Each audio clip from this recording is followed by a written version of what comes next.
Welcome to Threefold Quest.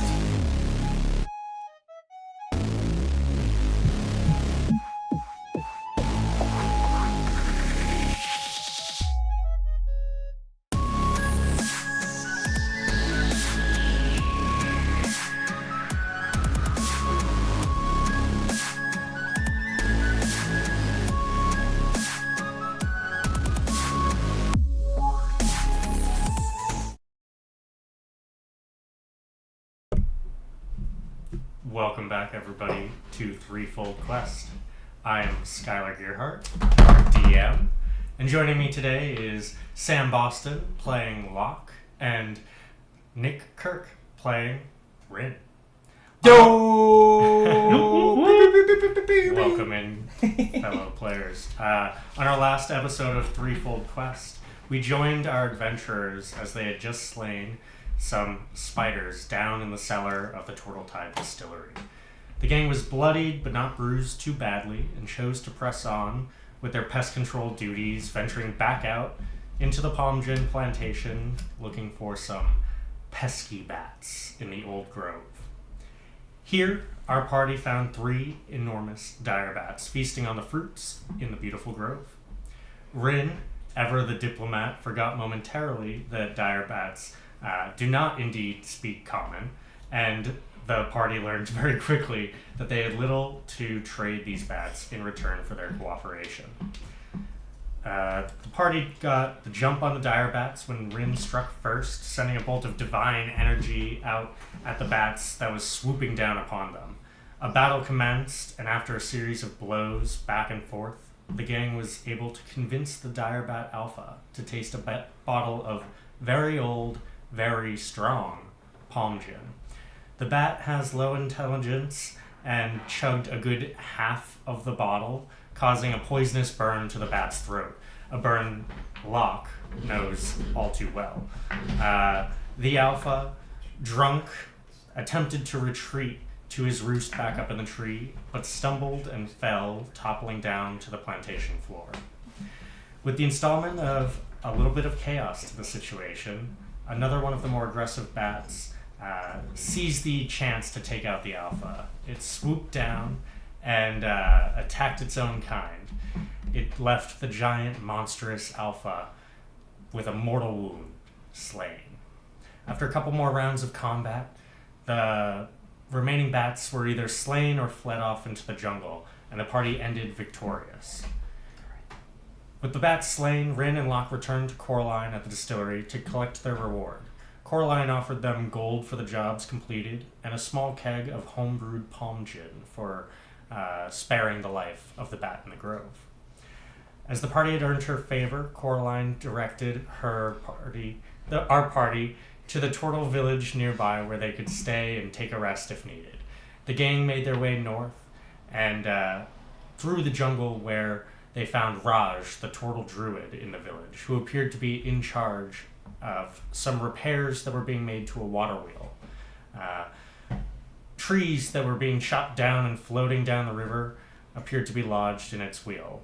After a short rest, Rin spent a couple hours nearby the shoreline under a palm gin tree, meditating and reflecting upon his time on the island and his place in the world as a whole.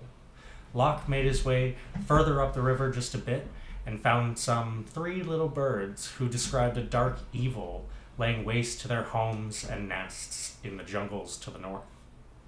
The evening was spent planning their next moves and contemplating their purpose on the island, and the party eventually drifted off to a deep sleep under the moons and stars. As Locke slept soundly, snoring in time, along with the buzzing of bugs and the chirping of the crickets, Rin was visited once more in his dreams.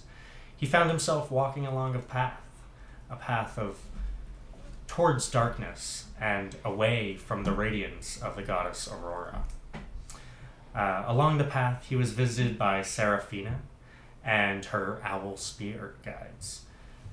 She urged Rin to leave the path he was on and blaze a new path of his own, a path with her as her champion. Sensing trepidation, Seraphina offered a vision of Rin's parents' fate, a giant black dragon, which had unleashed a cloud of black death upon them. The visions brought with them peace to Rin's soul, overcoming the denial which had previously dwelled. With the shock of this revelation, Rin woke up from his sleep, alone still just in the cool, sandy riverbank, with his mother's amulet laying beside him. With the sense of more peace than he's had now in some years, he said goodbye to his mother and dropped the amulet into the sea, finally letting go. And that is where we pick up this week. Welcome in, everybody. Yo. What up? So, I'm so sticky right now, dude. welcome in, everybody, again to Threefold Quest. If you are watching us after our previous episode, we thank you for bearing with us as we got through this learning curve of dealing with technology and having an actual podcast here. So we thank you, and we'll begin. Thank you. Let's go. All right. So, you guys have just finished a long rest. You slept out in the hammocks last night under the moons and the stars. The sounds of the river slowly rushing off towards the ocean, calming your spirits, and generally lending to a, peaceful slumber. And you guys awaken, and just as the kind of first rays of sun are just creeping through the very misty riverbank that you guys are sleeping near, Locke, as your eyes blink a couple times and you take in the scene above you, I need you to make a perception check, please. Ooh. First roll of the day. Right to it. 7. That's not good. Actually, let's see, 11. 11. Okay. As you awake, you notice that there are some clouds in the sky, and for the time that you've been on this island, it's been pretty one or two fluffy clouds in the sky, pretty blue skies and sunny. Today's the first day where it looks like it might be a stormy day.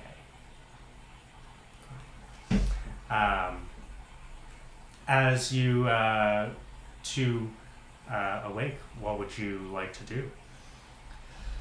Alright, well, you told me something up the river.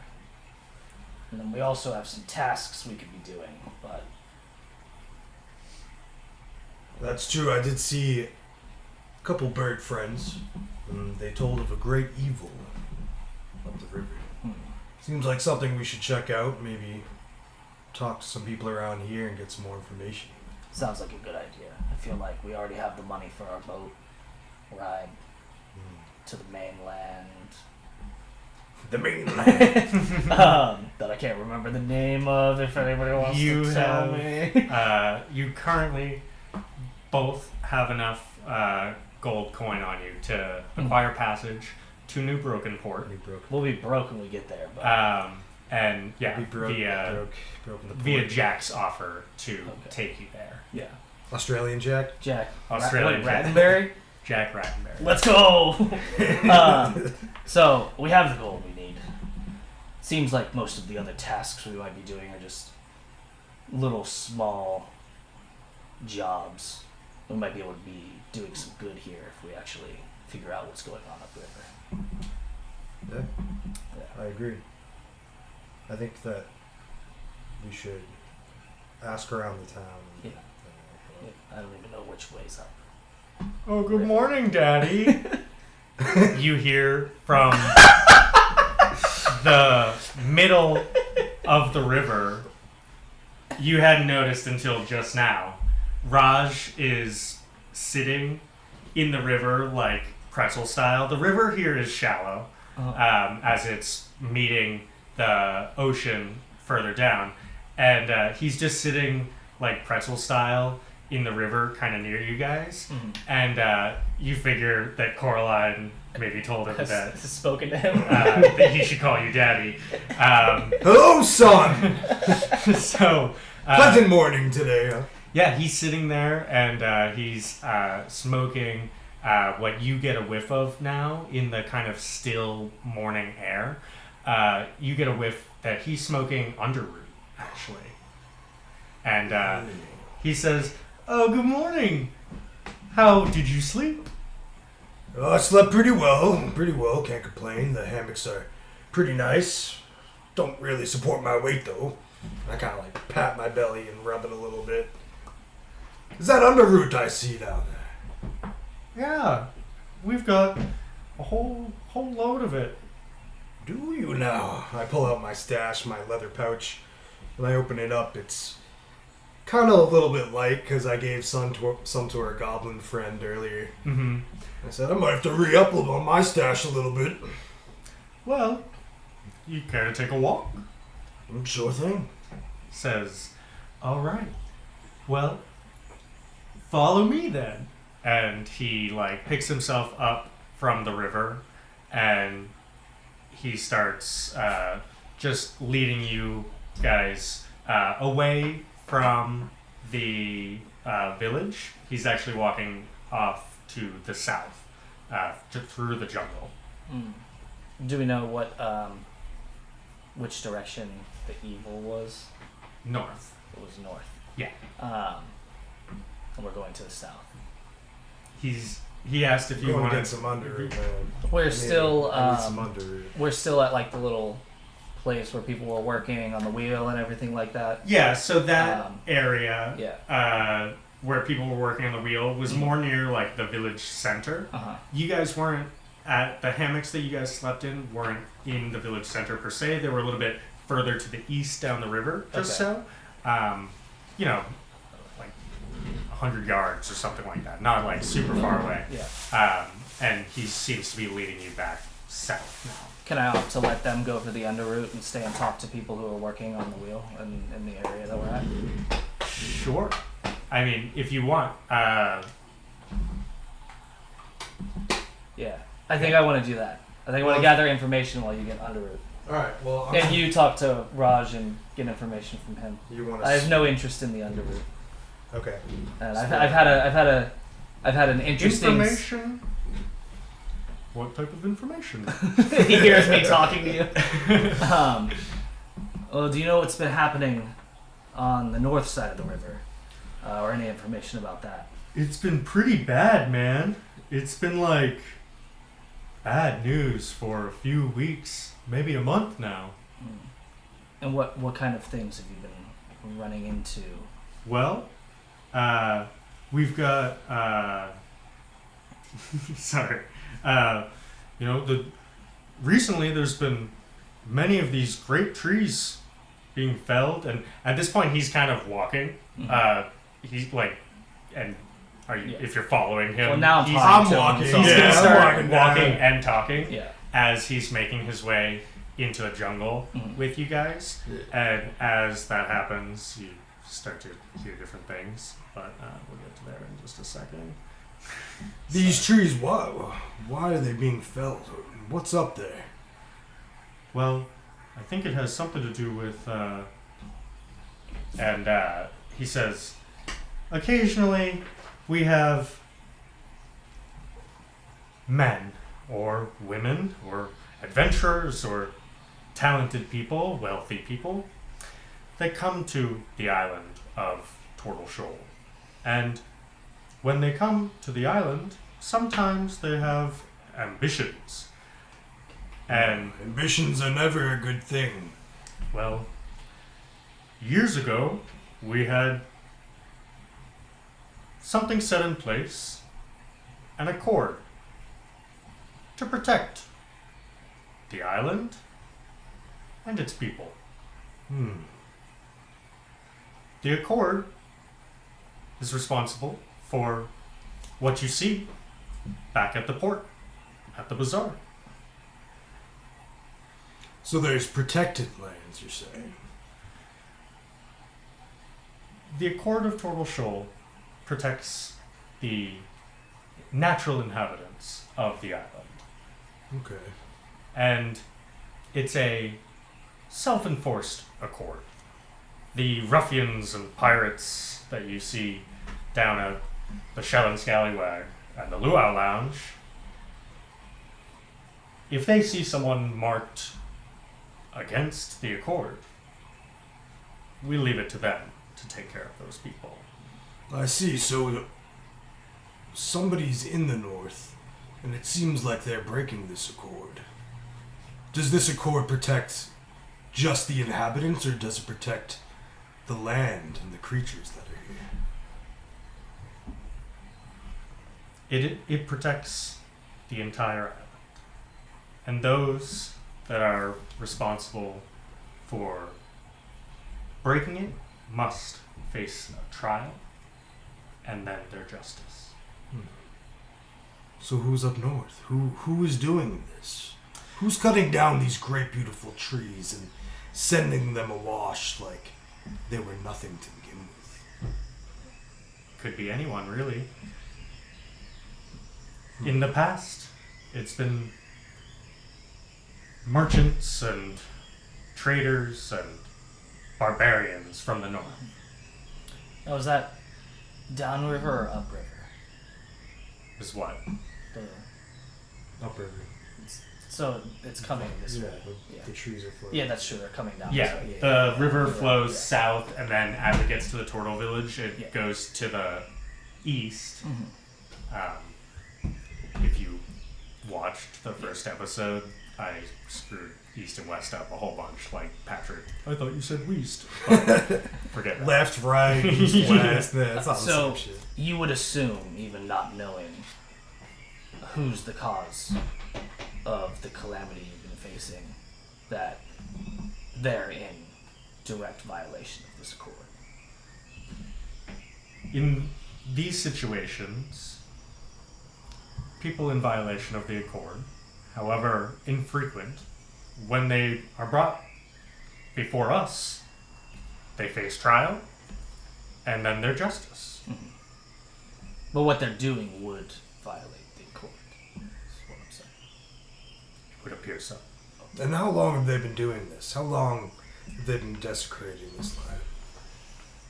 He thinks, and as you guys are walking now, you start to recognize where you are. And in this early morning, you're approaching it from a different angle, but you start to see palm tree trees. And you are back in the plantation. And you're now walking through the plantation. And he says, it's been 2 or 3 weeks that the trees have been falling, and we've had animals fleeing from the north, from the jungle. Very unusual. And we've also had our neighbors in the Kenku village have been very unhappy, very upset by something. They are tricky neighbors to understand, but they tend to be saying something about their kind, their kin, going missing. It wouldn't happen to be trolls or big rat selling. I think he said he doesn't know what it is. The neighbors. Our neighbors to the north are the Kenkus, The Kankus, yes. the sister tribe, if you will, of our own people. The Kenkus and the Tortles have lived here since the footprint has existed, since it was lifted from the seas, from the cataclysm. I reach into my shirt and pull out the flyers that I kind of crumpled up. Yeah. That I got from the flyer board at the Scallywag. and I see the little one that says something about a missing person. I forget the guy's name. Was it Buglethorn? Yeah, you're. That we lost the papers that he's talking about, but you get the sense that was maybe not related. Not related. Okay. It said something about like many legs and a yellow butt on that. Yeah. Right. On that seemed kind of alien to like Kenkus don't have many legs or yellow butts. So Kenkus are a certain type of. Yeah, remember you guys met a Kenku at the Shell and Scallywag. Right, okay. Yeah, sorry. Never mind. No, we're good. Yeah, okay. Sorry. Do you guys need a visual? Yeah, show us a visual. I thought that might be the case. That Kenkus were. I'm sorry. I know it's. He been might have a like yellow few butt. weeks. They look like this. Okay. Okay. Yeah. A little weird looking dude. Little raveny people. The one you saw at the Shell and Scallywag didn't have a knife or anything. He was just looked to be like a barback, basically. This is the dude. Was just a guy. So Raj is kind of describing how these guys are difficult to communicate with Yeah. at the best of times. Is it a language barrier or they're just difficult?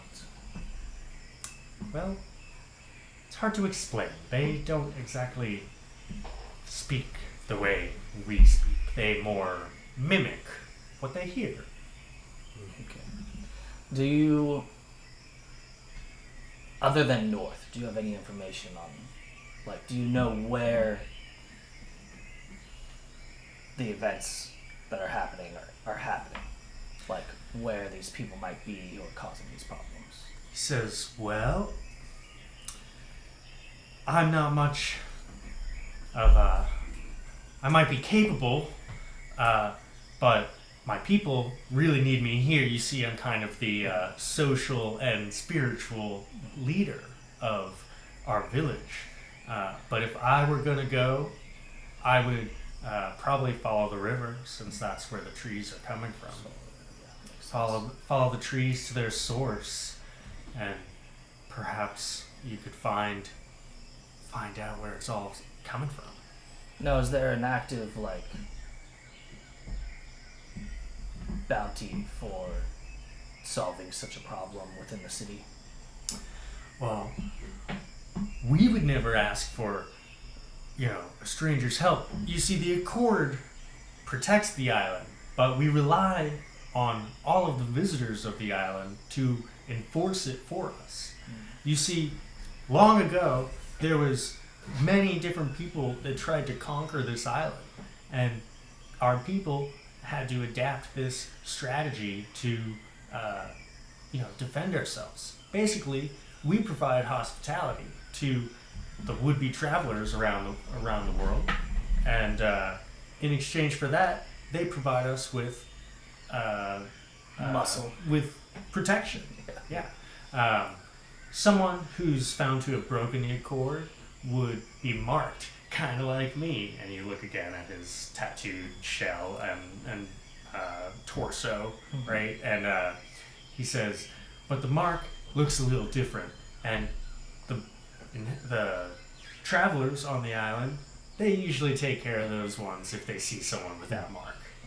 I've been kind of staring at the crumpled up sheet of paper for a while. You guys are now in the old grove. We're getting to that. We're walking over still. I'm staring at the paper. I'm trying to... Where have I heard that name? Kenku. I'm trying to relate in my brain the ogre that was selling rats to the paper that I have and the name Kenku. And I just go, bird people! And it's been like several minutes since that whole thing happened. You're talking about bird people, right? Yeah, man, that's right. Right. The beaks. Yeah, they've got beaks, and they've got their arms, and they kind of look like a bird's feet, but it's their hand. It's like a talon. Oh, yeah, we saw one of those guys. Interesting folk. Kenku, right? Yeah, they're shy little creatures, but quick and smart for sure. Kenku. That's the one. That's the name. I heard him. It's not. I- It's not the ogres. I didn't get ogre from what he was saying, but I appreciate your clarification. Well, now we know. Thank you. We would never ask strangers to do this for us. But if there were strangers that were to go help us out, we would probably be forever grateful for them. And in addition, we have some gold that we'd be able to scratch together as a reward if that's what, you two are interested in. In addition, and he kind of like nudges you, and as you're like walking into the old grove again, he says, I might be able to, teach you a few things. And like he kind of gives you like a druid nudge, and Gwendai Threndy. Gwendai Threndy indeed, he says. And now that I've kind of gotten his voice down because I know where we are in my notes. Sorry about that. He says, so something to think about. And now he's like going over to, he's seeing now that the coast is clear of dire bats in the old grove. You get the sense that maybe he hasn't been here in a little while, because he's like touching the trees and like he's like whispering to some of the trees as well as he's Can I tell what he touching says? them. Can you? I mean, probably. Can you speak with plants? I don't know if I can. I mean, I'm a druid. I don't know if that's an ability that you get or like. Yeah, Maybe I'm not it's sure something he'll you. teach you. I'm not sure you can right now understand what he's saying, but he kind of whispers like to himself, and you see he kind of like chuckles every now and then. I turn to Locke and I go, well, you can't talk to trees. I haven't learned that yet. We've got some work. We've got some ahead work of to us. do. No, me too. I'm not just you. Did you talk to animals? I mean, I can talk to the deities. talk to a squirrel and come back to me. Then you'll get my respect. Hey, squirrel. You see now. The squirrel says, fuck you. It didn't. But he'll never know that. Make an insight check. 15. Yeah, you're not so sure it said fuck you. Yeah, I don't believe it. Mainly because there was no squirrel. Yes, there was. It was right there. Look. See, I'm really not in tune with nature. You see now at this point, he's gone over to that large tree that the dire bat alpha was perched up on, and you get a good look at the tree now for the first time. You guys kind of took a look at the grove from the outside, and then there was a lot of chaos and everything.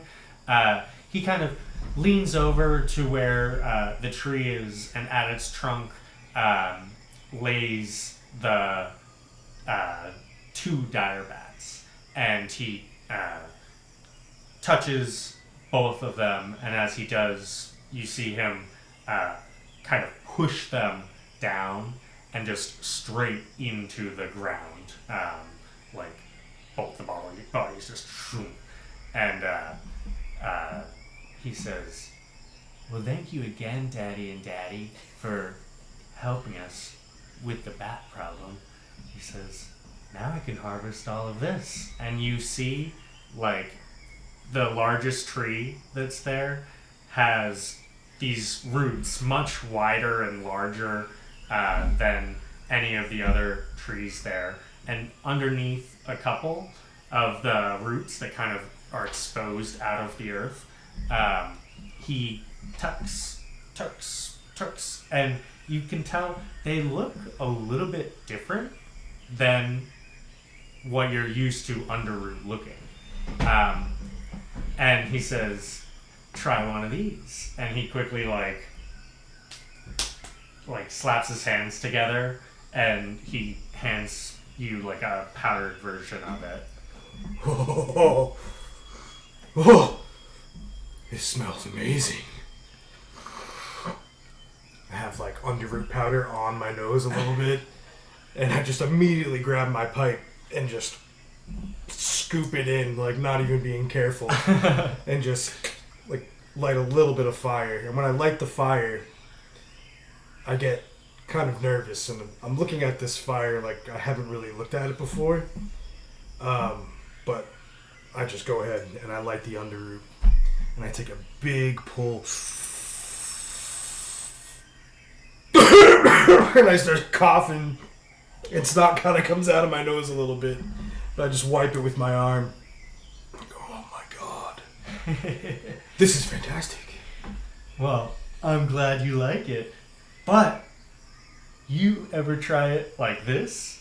And he takes out his pipe, and as you were doing that, he kind of plucked a few more, and he slaps his hands together again and fills his pipe a little bit more carefully and gracefully than you did. And he does the same thing, inhaling deeply. He goes, and instead of the big coughing fit that you did, he kind of just blows out these little loop-de-loops. Not quite rings. They're like little like roller coaster rides of smoke as he exhales. And he says, nature is about balance. Everything in balance. Well spoken, Gwendai Threndy. And then I try to do the same thing. Go ahead and roll. I think roll a nature check here. A nature check? Okay. Yeah, go. Nature check. Maybe this is. Athletics. Smoke acrobatics check. Let's go ahead and do nature. I'll give you advantage because you've been smoking under your whole life. 17 and 18. Okay, yeah. So you're able to get a pretty similar effect, but it doesn't continue nearly as long. It's as if you were skipping a stone and you got like one of the skips instead of the cool like 80. I look at Red and I go, see that? When I try it again, just look at that. Look at that I can do. I kind of am just like watching. I'm gonna try that. Have you had underroot? I forget. It wasn't great the last time. Okay. Yeah.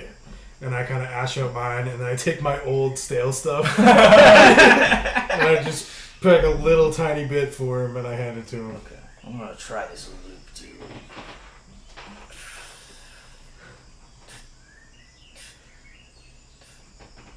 I want to try it.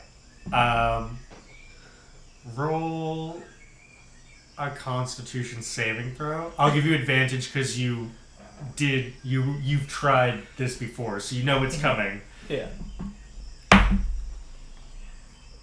18 with advantage. 18.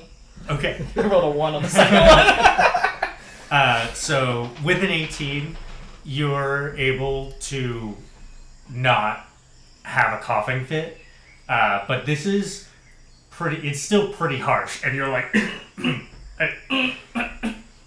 it's.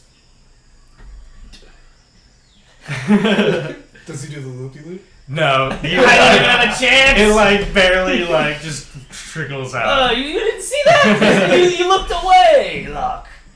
I definitely looped. There was a little loop there, I think, and I grabbed the pipe from him. I'm a little embarrassed, and I sneak a tiny sip of palm gin from the cask in my backpack, and I put it back in my backpack. I feel a little better now. I needed to wash it down, and everything's under the fucking cask in my backpack, so the only thing to take a sip of is palm gin. Very little. From the keg of palm gin? Yeah. Okay. Wait, the good keg? That's all I've got. You take us like how much? Just a tiny bit? I took like a half a shot's worth of just to clear my throat. In my head, I was like, I need liquid, and that was just all that was there. Well, that's fine, but you have to make a dexterity check to see if you're able to control the tap, like holding it up to your mouth. Oh, God, I should have pulled a cup out. Just your dex. 14. 14? Yeah. Okay. You are able to get good. just like, what a normal, like, maybe a big sip. Yeah, I just took a big of sip. palm Yeah, gin I was would like, be. oh. You're tipsy. For Just sure. a little bit. Yeah. Does that have any? No, Okay. but if he did Or that to again, keep drinking he it. might get drunk. So you're definitely, you notice that. I'm like, oh, okay, I gotta be careful with this stuff. You notice, now that you've had that specific palm gin, a weird, funky taste. That palm gin was had grass with lemon zest and mold. And also when you walk into a brewery and it's got that really yeasty smell, it's all of that wrapped up into a flavor. I turn to Raj and I go, ugh.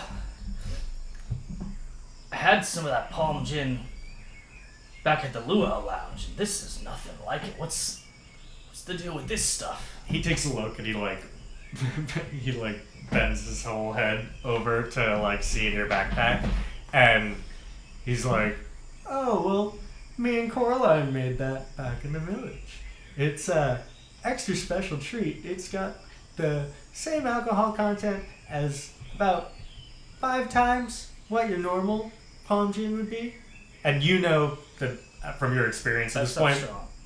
palm gin is probably 3 times stronger than It's So it's Everclear, is what you're saying. This shit is nuclear. Yeah. And he actually takes his pipe and is better be careful with this. Now that it's cracked open, you cracked the tap a little bit, and he looks back at you, Locke, and he says, "You see, Locke, or Daddy." You can just call it Locke. You can call it. That's what I figured. Just having a little fun this morning. Says, this grove has sisters all over the world. And through these groves, we can connect to the god Arboros. And when we do that, we're able to enhance our powers and our abilities to protect the nature and the natural way of things, the cycle of life and death and regrowth. That's my duty here on this island, but I fear that just like those bats, I fear there may be other groves out in the world that are facing similar issues of evil dwelling upon them, of their natural inhabitats being decimated and burned to the ground. Chopped trees and animals fleeing, our sisters of the village going missing. These are terrible, evil things happening to our land. There are some groves which have guardians, such as myself. But unfortunately, I have a community as well that I need to be responsible for.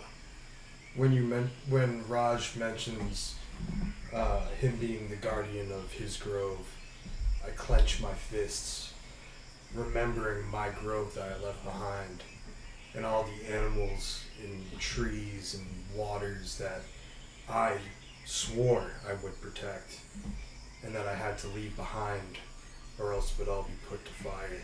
And I squeeze my hand, and my nails are going into my hand, drawing blood. And I just... Yes. I've sensed an imbalance in this land. The natural forces are off, and something needs to be done to bring things back into harmony. I think, and I look at Rin, we could help you with this problem and find the breaker of the accord and bring him to whatever justice you deem fit. If you were to do that, the two of you, you would forever be our allies, and we yours.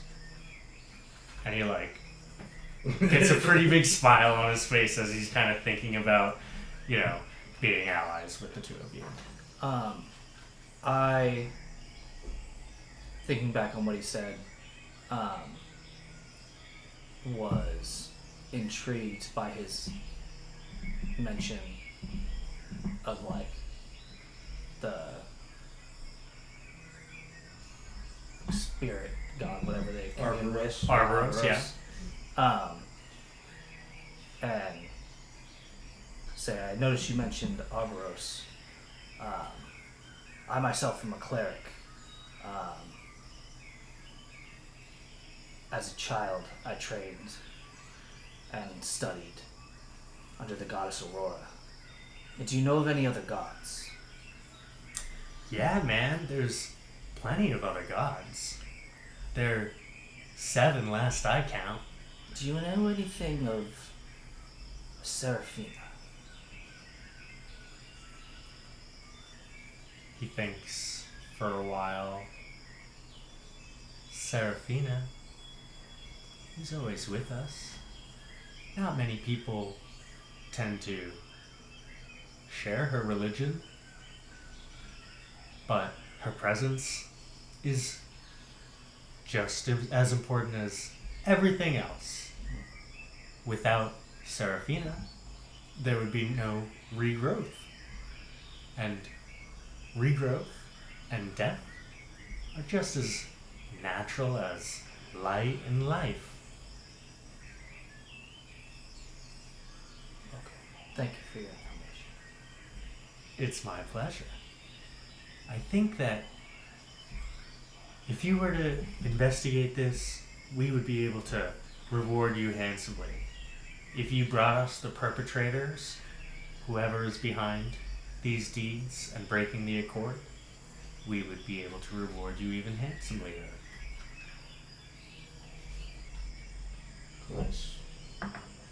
The Kenku might know more, but they can be hard to find, and they can be hard to talk to also.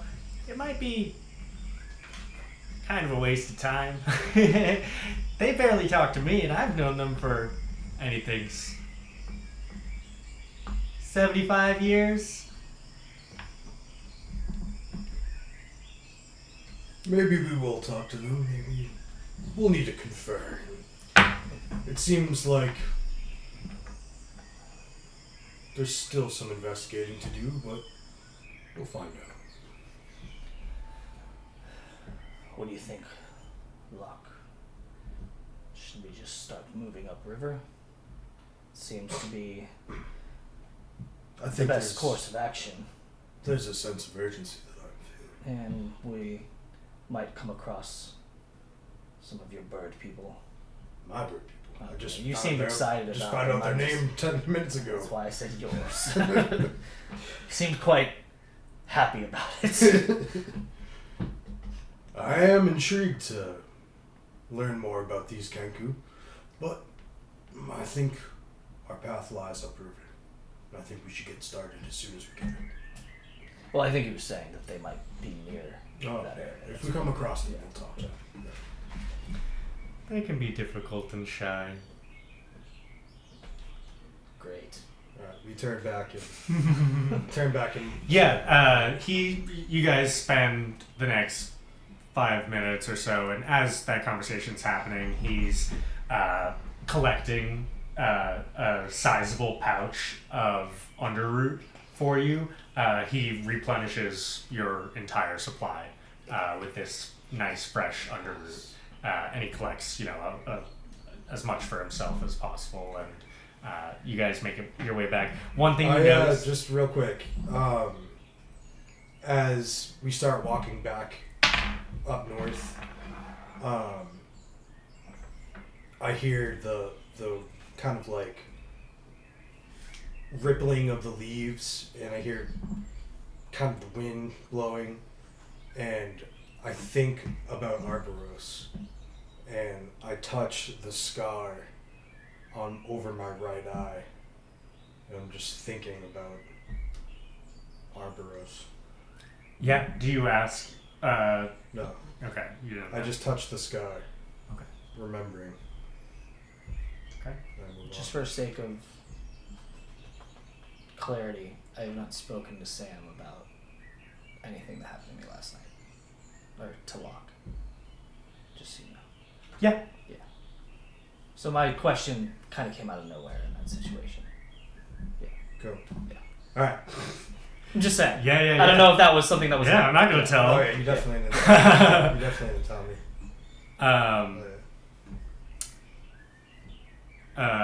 Yeah, one thing you notice as you guys make your way back to the village is that, like, it took you guys about an hour to walk from the distillery, the Tortle Tide Distillery, to the Tortle Village, going in pretty much a straight line. And somehow it's only taken him and you guys 15, 20 minutes Dang. to actually make it to, like, one way to the old grove. Yeah. So you get and as you're walking with him, Locke, you actually kind of get a sense of how the turtles travel through the thick jungle and how they kind of just, like, roll through it. They don't really have direct trails. They kind of just bounce from bush to bush, tree to tree, and kind of fall through the jungle almost. Are we kind of like keeping pace with him, or is he? Yeah, he's kind of guiding you, and So he's coming back with us up to the... Yeah, he's walking you guys home after you guys collected the stuff. So you find your way back to the village, and you see the hammocks that you left, and he says, yeah, so if I were you, I'd follow the river north, but keep your wits about you, because the jungle's filled with all sorts of nasty things sometimes. And especially if some of the smaller critters are fleeing the north, other larger critters might be as well. Haven't seen any down here this way yet, but just be careful. Thank you. Okay. Well, good luck, my friends, and thank you. Do we see like a path leading in that direction, or? You're back now at the hammocks. There's not a path that goes into the jungle from the village, but you can follow the river easily enough. It's about 10 feet wide, and it doesn't appear very deep. You could probably wade right in the river. Wade in the river if you want. Wade in the river. Wade in the river. You could probably. Probably wade in the Wade river in if the you guys river. want to. If you want. Probably. Probably. I don't like the probably. Are we gonna just trek through the river? Yeah, I think we just not Okay. through the. We can go. He said we can go like near. I think he said we had to walk through the river. Wait, you said. Sorry, I blanked out. You guys don't have to walk through the river. Like, We I want to was go just- on the I was edge just of the river up. demonstrating the depth of the river Oh, by you're saying we you could could probably walk. walk in it. We're gonna take It's the only a few path up feet the deep. beach and just go directly north. along the bank. Kind Yeah, of. yeah, Yeah. yeah. The eastern bank or the western bank. Which side So of the the river are we on? island. The You island guys, arcs like that. sorry, that's a good question. Yeah. You guys, I was assuming whichever side. We we're need on. another map. there's a little map right here. I don't know if the camera can see it. Probably, you can pause it. So, the village is here. Like the hammocks are over on this end here. So you guys are on this side, the southern side. So it would become the western side of the river here. And So we walk along the western. So this is the water. no, this is water. this is still island here. Right. So the Okay. river goes up like this towards this tree embankment. I see. Okay. What do you think? Western. Western. whichever side we're on already. You're on the western side. Yeah. So if you wanted to not cross the river. Yeah. Yeah, we're gonna stay on the western side. Alrighty. Seems to make the most sense. We don't have to get our feet wet yet. Yeah. Plus we don't. I only have this one day. pair of shoes. Yeah. Real quick, as we start to embark,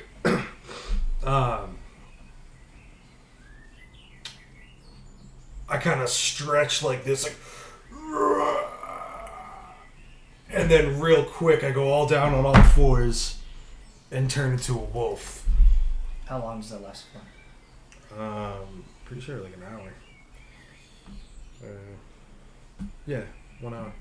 So yeah, my body starts to shrink a little bit, and it's like American Werewolf in London style. Like it's not like a poof, and I'm a wolf. You definitely see like my face grow longer, my spine kind of cracks and quivers and snaps into place, and my already luscious arm hair, just takes over my whole body. And I'm like kind of a salt and pepper wolf. Like I keep the same age as my normal, half Goliath, half orc body. So like gray hair, bits of brown and stuff like that. Okay. Yeah. Awesome. So you are a wolf. Do you have that stat block? I do. Okay. I see this happen and go, well, I suppose this is better than talking to trees. It's a little more useful for me, I think. Real quick, can I talk? I can't understand you. I'm pretty sure in the new version of D&D that just released, Ah, they God. can talk. Give me that. I think I haven't read for the those sake rules. of this, I think you shouldn't be able to talk to me. I don't think so. But I man. believe you'd still be able to understand me. Yes. Yeah. Yeah, 'Cause of you, course, yeah. you still... Yeah, I'm pretty Actually, sure. you can speak to any animal or creature. I think we talked about this before the campaign started, I forget, yeah, that's and why. I think I lean towards no. Yeah, that's fine. I'll learn wolf speak. Okay. Lock. Does... Lock. Paw twice for no and once for yes. Who knows? Maybe that's something that Raj can. So, real quick, I look like I'm leading the pack. So I'm walking like Now I'm a pack. a few steps ahead of them. Yeah, because it's a wolf. And I kind of like motion for him to follow me. How well do I feel like I can communicate with Rin? Or like, how well do I feel like Rin understands me? Well, I think right now Can- we both can know I be we're like a- going that way. Well, yeah, but I'm just trying to gauge like how, how he can sense. Roll what I'm an trying to- insight check. Rin.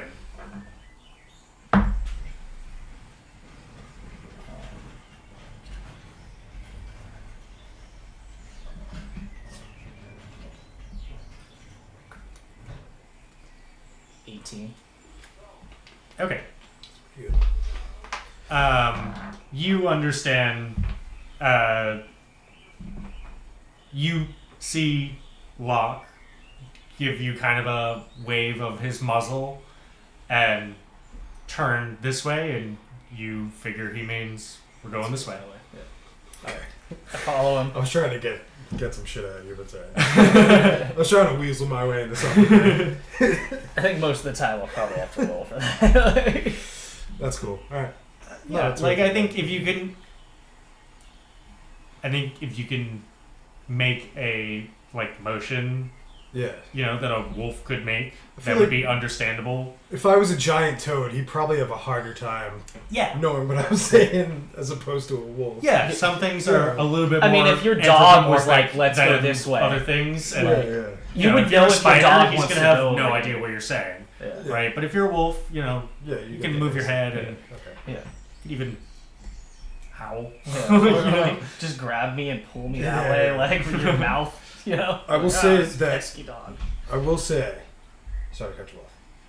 I'm walking pretty far ahead, Okay, yeah, let's square away our marching order. and I'm trying to be both perceptive of And- what lies ahead and stealthy of Okay. how I move. I mean, How far apart are you guys? what do you say, like 20 feet? Yeah, 25 feet. Okay. Okay. Can I also just try to be stealthy in this walk up the river? Yeah. You are going to roll at disadvantage because of the armor you're wearing. Yeah, my armor, yeah. But I will have you guys both make stealth checks for this leg of our journey into the jungle. That being said, too, I'm also in... Wait, is there a foresty area along the bank, or is it just straight river? Like, how close are trees to the water, so I'm saying? Right on top of it. Okay. So this is like a rainforest, and it's starting to, the clouds are starting to come in a little bit like that. It's pretty dark. It's not pitch dark or anything like that. Mm. But the trees do kind of arch right over top of this river. It's, like I said, only about 10, 15 feet at its widest points, and it's only probably about, 4 feet deep at its deepest points. Okay. And for the most part, on this part of the river, it's like the trees are right there. So you guys are still kind of bushwhacking. There's not like a beachy side to it. It's like a trees and then kind of into... Okay. That's right. So yeah, that being said, I'm kind of a little bit more using the trees and like going through kind of some of the thicker brush that maybe Rin wouldn't necessarily choose as a path. You know what I mean? Like I'm moving kind of as a wolf would, kind of like in cover, not in cover, but like... Yeah, as a predator would through the woods. Yeah, exactly. Okay. Exactly. Sure. Yeah, go ahead and make a stealth check with... I'll give you advantage, because you just described what you were doing, and I think you should have advantage for it. There's two of you. With disadvantage? And yeah, you'll get disadvantage. Then I rolled a 2. So it says... 2... I rolled a 5. 5. Okay. It says I get +4 stealth as part of my skills. Do I add that to my... Die roll. Yeah. But Yeah. to my net, like... No. It's separate. Okay. Yeah. You use... What does the spell say? Sorry, Locke. I'm pretty sure... This... Wild Shape? Yeah. It doesn't say. But when I pull up the stat block for Wolf, I have like completely all new stats essentially. I think you have to roll wolf stats. Yeah, so I'd be rolling my +4 stealth as the wolf. Your game statistics are replaced by the statistics of the beast. Yeah. Right. You retain your alignment, personality, intelligence, wisdom, and charisma. So intelligence, wisdom, and charisma stay the same. Stay the same. Everything else is the Strength, X, and Con are what the... Okay. is what the beast is. Yeah, cool. So +4 at advantage. That's 16 and 16. 16 on your stealth check and a 5 for you. All right. I'm heavy. You're a heavy boy, dude. I'm a heavy boy. For the most part, you feel like you're going fairly unnoticed. Both of you now make a perception roll for me, since you said you were going to be on the lookout for stuff as you're going through. I guess we're in different areas too, kind of. The beach, in the trees. I have keen hearing and smell, which grants me advantage on checks that rely on hearing or smell. Yeah, you Can would I be say perceiving with everything, Okay. especially wolves use their nose to... 14. 14 perception? 22 and 22. Okay. Yeah, as you guys are making your way through this part of the jungle, you guys see now at this point, there are a good amount of animals in the jungle that are active, and they all seem to be traveling, away from the north. They're not necessarily going straight south towards the village, but off, half a mile in the jungle that way. You can tell that there's animal life. Some of them are apes and gorillas. 16 on perception. No, 23. 23 on perception. You also notice... I'm sorry. Yeah, 23. You also notice that there is up ahead, probably about 40 yards or so, you can smell the scent of a panther in the area. He can't tell me. Ralph, Bart. Okay. I stop. I lurch my head forward. I get very rigid. And I put my muzzle, that's what it's called, muzzle, right? Yeah. Or like, yeah, whatever that is. And I just... Your snout. Snout, muzzle. Yeah. I'm sniffing around. And kind of dashing my head back and forth. Does Rin understand? Can I see him in the trees right now? He's stealthed and he's in the trees. Do I need to roll like a perception check on seeing Sam or Locke? Like, goodness. To know if I even know what's going on with him. I mean, you guys are traveling together. Yeah. You are keeping an eye on. So I know he's there, so he didn't stealth out of me. Yeah. Okay. Yeah. You notice that he seems to have stopped moving. Mm-hmm. You've been keeping a steady pace, about 20 feet behind him, and so you notice that like something might be amiss. Okay, I just take that for what I see and be like, all right, he's unhappy about something. I don't call out to him or anything because I don't want to draw attention to him. I continue moving forward just to gauge his reaction to that. I stop where I am. I let him catch up to me. Okay. At this point, panther's a pretty big creature. The rain is starting to come down a little bit harder. I gotta get somewhere.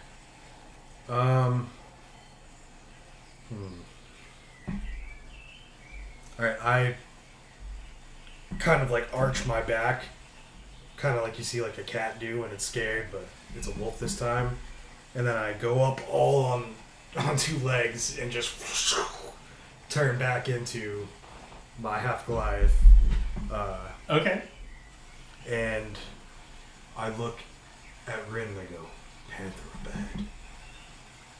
Find out what do you think about panthers? It's that it probably knows we're here long before one would know that the panther's there. Luckily I caught it in time. And yeah, that's what I say to you. Well, what do you think we should do? Keep going forward on the river, or? Well, we could always cross the river and I don't know. The other side. I know panthers probably can wash swim. our scent. Lose the scent of the water. We'll be on the other side. Can I tell for sure if maybe it's noticed us? It doesn't seem to have noticed you. Once you caught a sniff of it, you were able to kind of pinpoint it through the woods, okay. And you can see it now. It seems to be just it's up ahead, like I said, maybe 40 yards or so. It seems to be like right at the edge of a clearing, maybe, where it's maybe taking a drink from the river. About how far away? Like 40, 50 yards. So pretty far away. 100, 150 feet, I would say. I relay this information to Rin, and I say, if we get in that river, chances are we'll see us. But right now, I don't think it's noticed us yet. We have to go towards it, right? Go on this side. We have to go towards it. And if we cross the river, it may see us.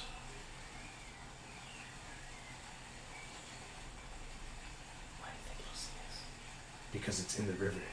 Oh, it's in the river? It's like it looks like it's drinking water from the river. Maybe we should go slightly into the jungle. And around it? And see if we can traverse our way past it. Okay. Yeah, let's do that. Okay. So you're going to follow the tree line away from the river. Yeah. Yeah, we're just gonna enough try to in where wide we berth can it. still keep an eye on the river. Like we can hear, like we know where it's at, Mm-hmm. but just enough in where like we're Yeah. in cover. It's probably as you guys are getting a better look, you've kind of crept a few feet closer to it now, not all the way, but with that plan in mind of going slightly around it, you guys can see now the tree line takes a pretty sharp turn as the river does. It kind of like goes from this to that, and the tree line on this side is a lot wider. So there's probably a The good. side we're not on, or that we are. The side you're on has like a big beach area almost Okay. that looks like maybe 50 feet or so between the water and that. The Panther is right on the water line near where the break in where the beach starts, and then you guys are now currently going around. So if we went through the woods there, we'd be quite a distance from Yeah. the Panther. I think that's what we should do. Okay. Go ahead and we'll make stealth rolls at advantage, and we'll do a straight roll for you because you guys are taking a wide berth. You're aware of Where the enemy is. where the animal is. I'm no longer a wolf though. Do I still take advantage? Oh, that's true. So Cool. no, just a straight If roll. I lose my disadvantage, shouldn't he get advantage? Yes. Since we're in the same situation. Actually, I was going to give you advantage. Yeah. No, I was going to give you advantage. Yes. It evens that way. Yep. Well, yeah. Where- Because I have disadvantage. He took it away from me. So if you don't have advantage, he should give it to you. Oh, since I. You know what I mean? Since we're in the Yeah, same yeah. situation, we both You guys know are where both the Panther going is. the long way around. Yeah. And he hasn't noticed you. Okay. Yeah. Okay. That's fine.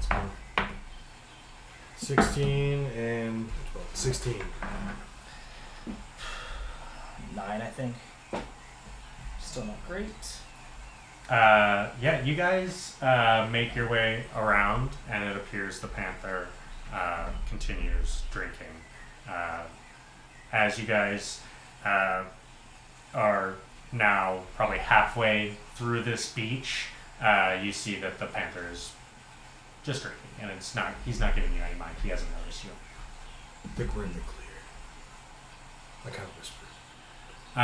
You get the sense now, as you've been walking through the jungle for about an hour and a half, I would say, at the kind of slow, stealthy pace, almost 2 hours maybe through the jungle. Are we still just seeing the same kind of stuff coming It's down been- the river? Yeah, Has you anything haven't changed? seen you've only seen one tree actually floating down the river. Occasionally, you've seen one stuck on the side. Are there any here and there. signs or anything that we might be getting closer to our destination, or Make an investigation check. I'm also going to help. Go ahead. Oh, I think we might have 14. 19. That's Natural 19. Because I have a +0 investigation.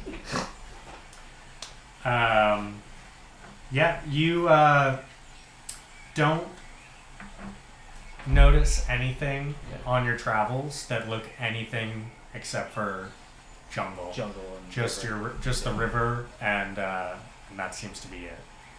Cool. Alright. we continue on. Yep. All right. And you guys are you going to continue walking in your I'm gonna. regular half orc, half Goliath form? Ooh, maybe. Is that spell to change? Is that a cantrip? It's. Or I is can it cast spell? it twice. It's an ability. per, It's an like- ability. Okay. Yeah, twice Ah. per.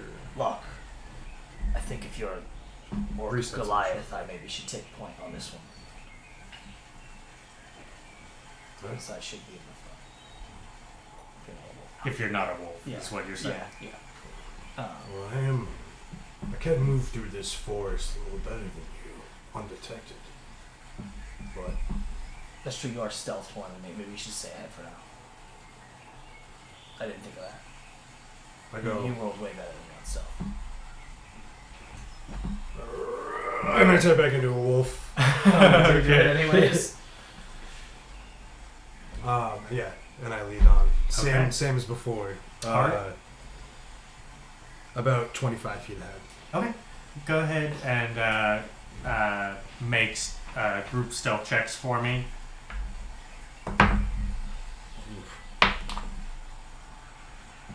16. 16. Or no, sorry. 12. Can't read it. No, I looked at the 9, and then I just said my first roll, which was 11, Oh, I got you. without adding anything to it, and I was like, actually, So what's the total? 12. Okay. Because I rolled a 9. Okay, yeah. And you're still on the lookout, so you guys can make a group perception check as well. So with advantage.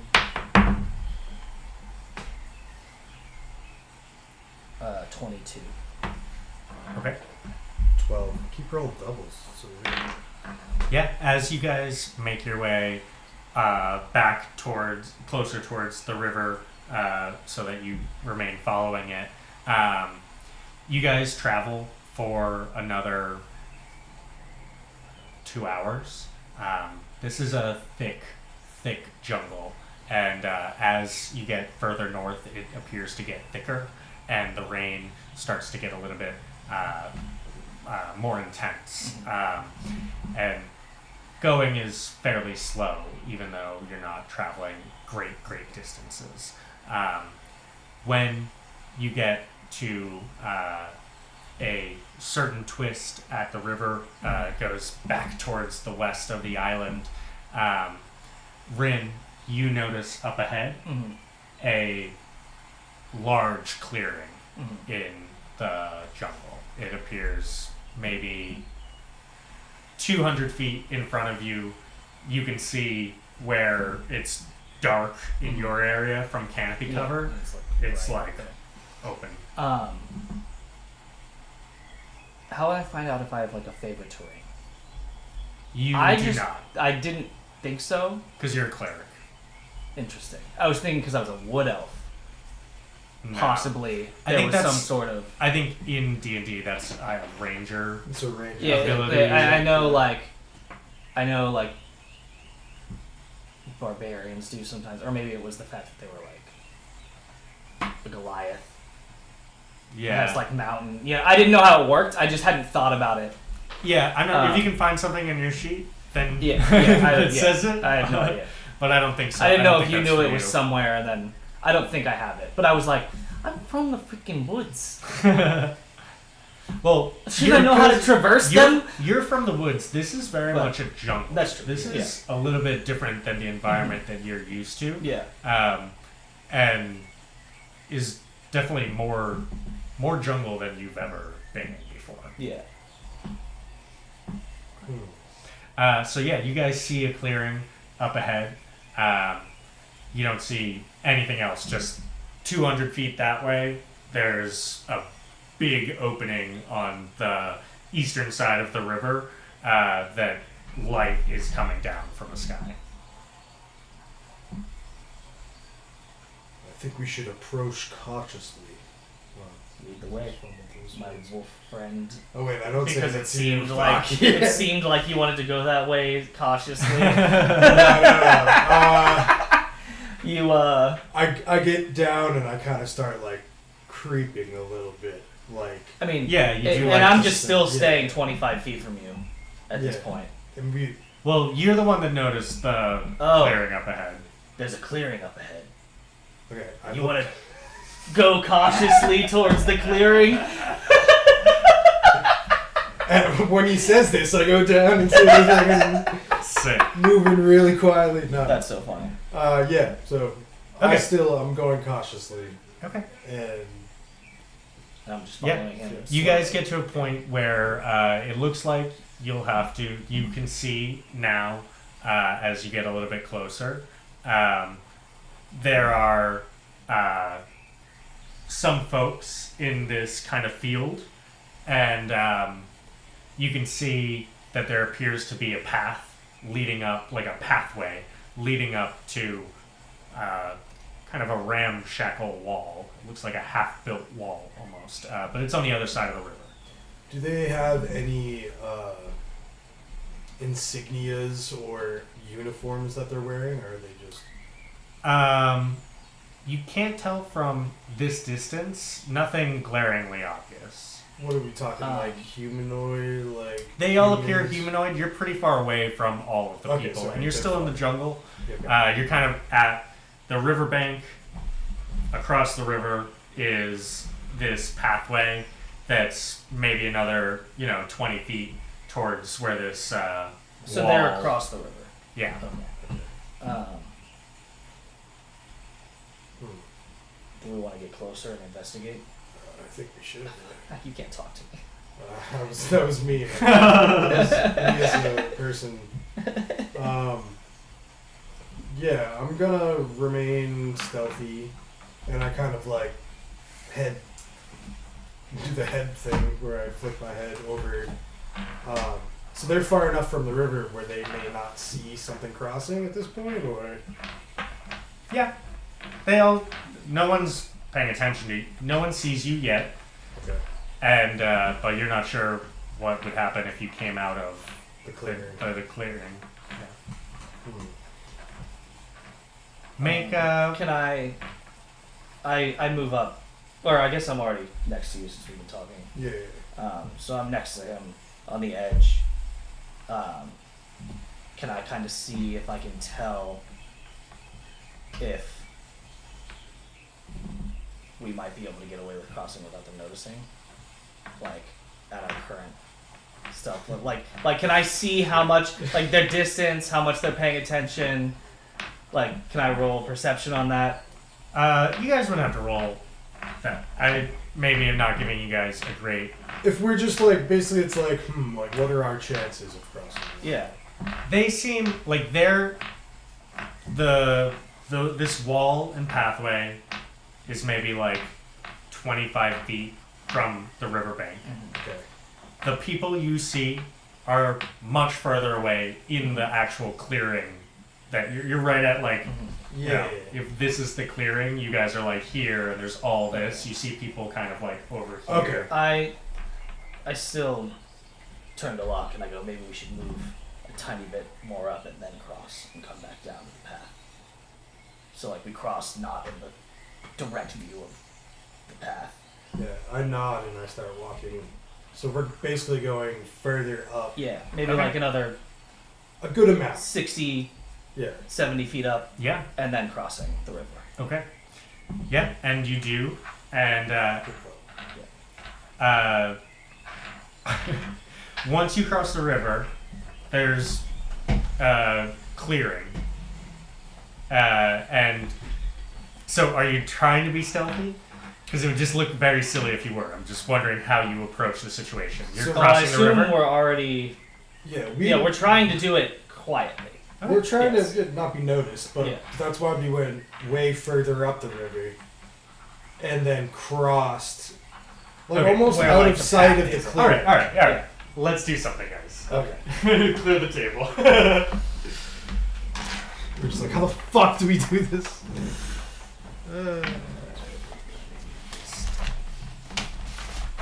Don't look. Avert your eyes. Oh shit. My dice container! My dice. My glasses. My glass. Oh yeah, here we go. All right. So we're like here. Oh no, there's the river. So Okay. right now, you guys are off the map. You guys are probably like Mm-hmm. right over here. Yeah. Right in my Right. crotch area. Right in your crotch area, Lock, your natural 20 dick. And you're seeing like this path continue on for about, So I about was yay assuming big. we were like. I was assuming we were Look like. right here. I was assuming we were about here, on the river. So we Like wanted here. to move kind of like Over here. to here and cross here, Yeah. so that we can kind of. Okay. Yeah, so we're say, You know what I mean? let's say that we're right here, and like we use like this kind of corner of the wall. How Yeah. high is the wall? Yeah, so the wall on that end is probably only like knee high. It's like 3-ish feet off the ground. 3.5, 4 feet. And there's no trees in front of it, No. so it's a big clearing. I see what you're saying. So maybe we don't go there. You said There's not They're many all- options because if we go this way, then we have there's no obstruction at all. You know what I'm saying? Yeah, that's true. And we know. So where are these guys located on this map? Here, right? They're inside. Is this a building or like? So yeah, what you guys see here, this is all pathway that goes and grass, right? Yeah. You see up ahead of you some tents, some small tents here. You see a larger tent off in the distance, and this is all flat here. This is like a wood floor, like a hardwood floor layout. Okay. And there's a couple of just like beams standing up here, but no actual structure. It's all flat. Does it look like they're building something? Yeah, building? Okay. it does look like there's, this is some sort of construction site. From here, can we see them? You can see some people in this area here, and you can see a couple of other folks over here kind of mulling in between this area, but you're pretty far away to get any real details about what they look like. Or About how many do we know? I would say you see probably between 5 and 6 as they're kind of walking. Some of them are going into the tent and coming out of that tent. You're still a wolf. You can't change anymore. I can't change back into a wolf anymore. At this point, I stand up on my 2 back paws and Okay. turn back into a Turn wolf. back into an orc. Okay. Yeah. I was gonna say maybe you could just like roam in, like sniffing around as a wolf. No, I feel like, and so Have now you guys that I'm, made any moves? no, we're still Still right in the- here. Okay, it might be easier just if I move the minis, just so that we So I turn. don't to have any blunders. Yeah, that's probably a good idea. These people don't know that we are their enemies. We don't even know that there are enemies. Well, we know that they might be the people who are chopping down these forests, in which case, whether they like it or not, they're going to have to come with us, or at least deal with us. You want to try to just go talk to them? None of us are very good at talking, but it might be worth a shot. Might be good.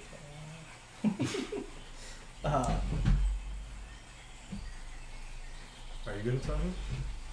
No. It's your, What like, even is persuasion and Persuasion. charisma. My charisma's really high. Is it? Yeah, Oh. my persuasion's +3. Oh, then you might be the talker of the group. My charisma's +1, but my persuasion is one of my things I'm good at. Let's say maybe we go talk to them. Yeah, fuck it. They don't know we don't. They don't know we might kill them. Okay, so how are you approaching? Do you want to just walk back and go through the path just like nothing's around? Yeah. Okay. So we actually come back this way, and we Okay. just want to directly go up the path. I Yeah, should so you take guys... Yeah, you're taking point 100%. Okay, so you guys walk back just a few feet into the jungle, easy enough. You cross the river. At this point, river's still pretty shallow. You get your feet wet, but your socks are good, or all that good stuff. And you find your way to here. What you see at this point is this wall gets progressively better as it gets to this kind of entryway. It's unfinished, and the stones that are near here appear to be nicer, more nicely cut. The ones over here by the wall were more like big stones, just kind of placed there. Are you gonna just walk right in? Is it open?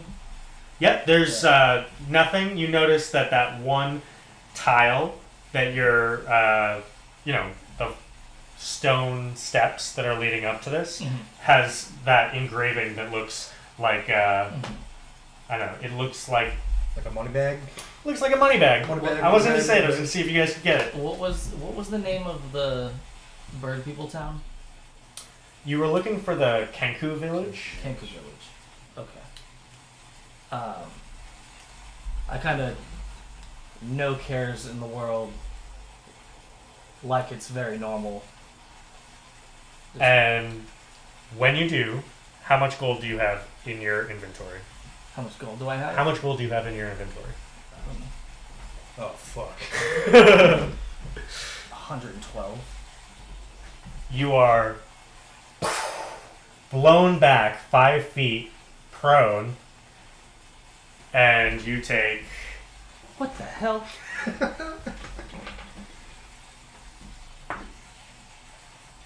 1 bludgeoning damage. Alright.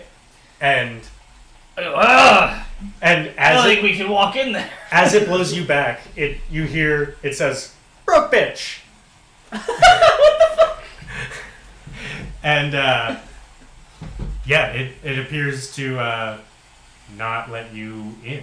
You're not really sure why. It's pouring rain, Yeah, I'm laying in the mud. and you're kind of laying in the mud at this point. I stand up and I turn to Locke and I go, It seems like you're a broke bitch. hey, you walk through that. I take out my money satchel and I go, oh, I'm a broke bitch too. Yeah. Maybe we go back to those little rocks and just Maybe we could walk go in around. together. And then I might take our money. But with the combined power of my gold and your gold, maybe it's enough. To pay to walk in? I'm worried we'll lose our gold. You might be right. And then I And then walk we'll to be stuck here. I walk to the front and go, hey! Into the fucking Oh, you lid. yell it? You, That's what I you was just gonna yell. Yeah. Okay. Hey! Yeah. say. As you yell and start trying to get the people's attention over there, you see, seemingly flustered and running towards you, a very short gnome. He's got, like scrolls coming out of his pockets, and he's like dangling things. He's got this like constructor's vest on, and he comes over. He goes, "Ah, what are you doing? What are you doing? That's no, you can't do that. That's everything's no. He's gonna be so mad. Stop! We're just trying to get in. Yeah, you can't do it like that." He says, "Come here," and he tosses you a sack of coins in the air, and he tosses it to you, Locke.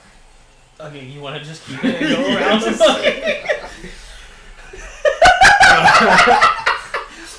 He says, "You here for the job? Come on.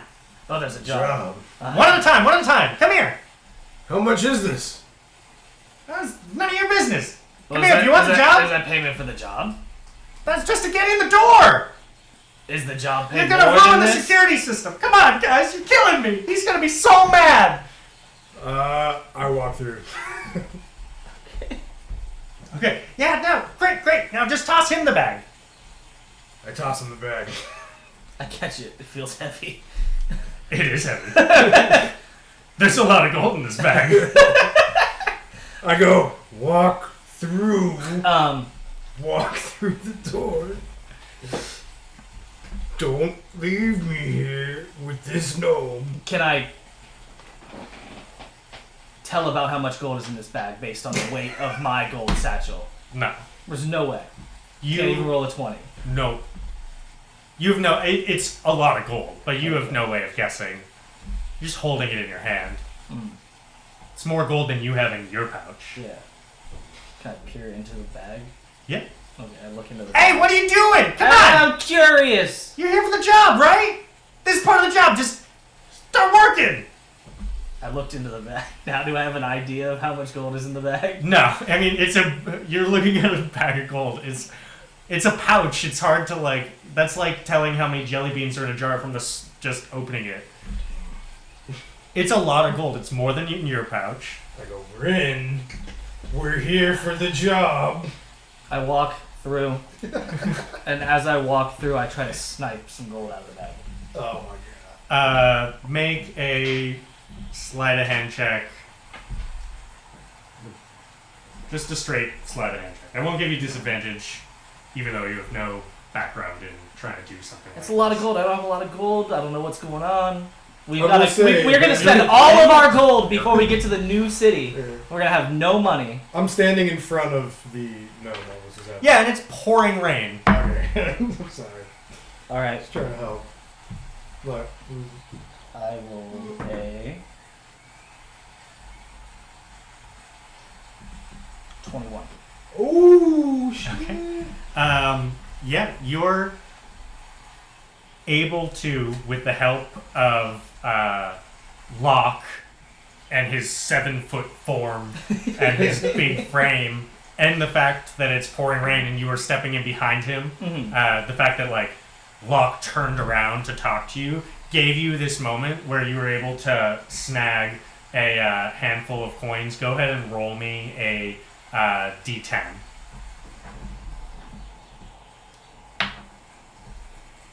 It's the one that looks like a funky... Yeah. I just picked up the... I would have done the same thing. It was just the one with the zeros on it. Yeah. 7? Yeah. You were able to snag 7 gold. I'll take 7. I was being quick. That was sick. He rolled... I gave him an advantage because he's like paying attention to you guys. Uh-huh. He rolled a 1 and a 3 Oh, in his perception check. So the rain and Locke's big frame really helped you there. But also, like, I'm like 7 feet something, and he's what? 3 Yeah, feet? he's like He can 3 easily feet back. see just between my legs. Yeah, he couldn't just couldn't get a good angle. Yeah. I just saw an opportunity, Yeah, there we go. And and I'm worried about our money situation. We've got a lot of money to spend on this boat right home. he says, "All right, hey, come on, give it back, come on." And he goes over to you now and just snags the thing. Yeah. And he says, "All right, well, what are you good at? Let's get to work. I got so many things to do today, and it's raining now. Yeah, we're way behind. Come on." What do you do here?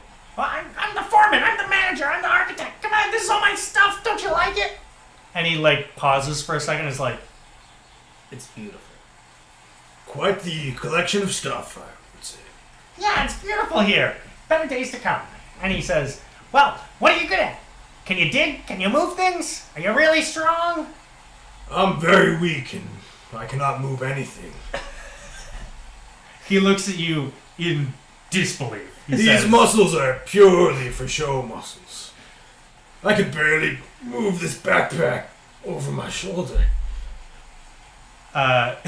He's like, "Well, what are you here for then? We require you." And at this point, he sees the flyer that's like, he sees the bright blue from the flyer that's tucked into your pack that you just referenced. And he's like, "You saw the flyer? If you're not good at nothing, why are you here?" Say I'm more of in the managerial expertise, kind of the planning side of it. "Well, we're looking for landscapers and people to dig a hole for our jacuzzi, not for managers. I'm the manager here. But really, we still gotta talk to the manager." The manager. "Yeah, my boss." Thought you said you were the manager. "No! He's in charge." Can you bring us to him? "Yeah! But it would really help me if I could tell him who the heck you guys were and what you're doing here." We heard there's gold to be made, and when the manager tells us what jobs need to be done, maybe we can work something out. "You guys will do anything then?" Whoa! Whoa! Maybe we can work something out. "Well, lots to be done. All right, let's go." And he's like now using one of the scrolls to like cover his head, and he's like shuffling off as fast as he can over to where that tent is. So you guys are now, if you're following, Yeah. Yeah. as you get to about here, you guys. Where'd my box go? Put my box on. Seriously? What size or shape is it? This big. Okay. Oh, it's here. Yeah, I just moved it. Sorry, everyone. What shape is the box? Is it a circular box? That's awesome. Is it a tetrahedron? You guys see It's a as decade he's leading you over to the tent over here. As you're walking past, you do notice these are just minis and not the actual thing. You notice a couple of kenkus over here, and they are currently moving like small stones like back and forth here. They're just walking back and forth. One's here, one's there. Building up the wall. Back and forth. I start blasting. He leads you over. Friggin' Frank from It's Always Sunny. Yeah. And then I started playing. Yeah, we all know. So he leads you over to the tent. He says, "Okay, 1 second, guys," and he sticks his head right into just his head, like into the tent flap, and he's like, "All right, hold on 1 second, guys. He's almost done." And a couple minutes pass. And I'm standing in the rain, kind of annoyed. Can we take a quick break and come back? It's a good break spot, or are you still going? I'm waiting in the rain. When did we start? Like 2 hours ago, 2.5 hours ago. Okay, this is a good place to take a break then. Yeah. Okay. Yeah. Okay, he sticks his head in and says, "1 second, guys, he's busy with some other people right now." And then we'll be right back. Thank you guys for watching. Remember to like and subscribe if you're enjoying what we're doing here. Go back and watch the first episode if you haven't already. And We'll be back in a few minutes. thanks. Bye. I'm just hitting the button.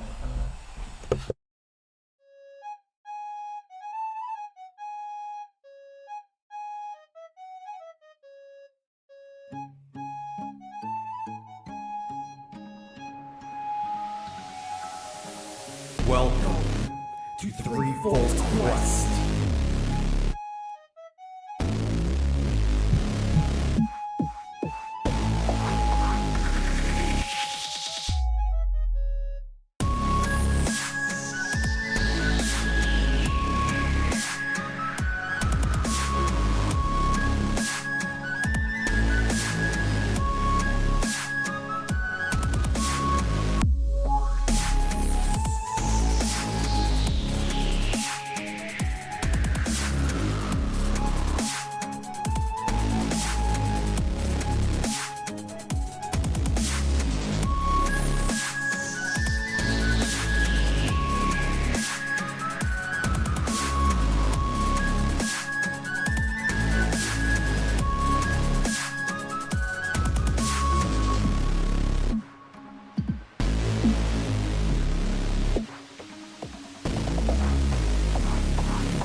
So I thought you heard me.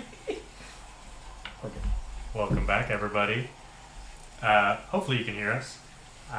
If not, the rest of this video will be weird. Fuck it. Alright. So you guys have waited now for, 5 or so minutes, and the small gnome that you're standing with is not stopped jittering the whole time, and he's kind of looking over at the Kenku that you see off moving stones, and he's like, "Oh, geez, I hope they move to the right place." And he's kind of like, you see, like he has the need to micromanage, and he's kind of tweaking a little bit, and he's like, "Sorry guys, just a minute, I swear, he's really important, and he's really busy, and he's got a lot going on, so just hang with him for a second." And it's around that time that he's like still stammering on that two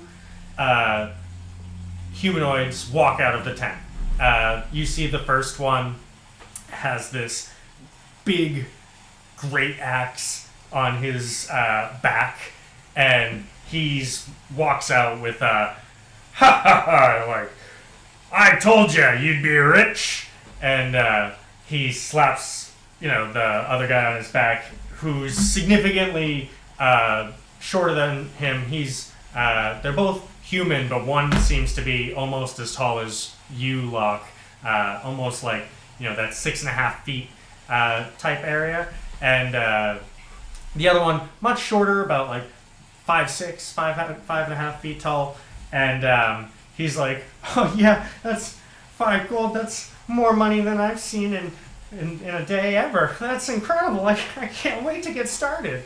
And the gnome gentleman says, Great, you show him around and you tell him what to do, okay? You're in charge of him until I tell him that I'm in charge of him, okay? And then you go, all right, that way. And they, look at each other like, what the heck? And the one with the big great axe says, right this way! And slaps him on the back again a little bit too hard, and they start walking off in the direction of the Kenku again. The tall gentleman there with the great axe says, more fresh meat! Perfect!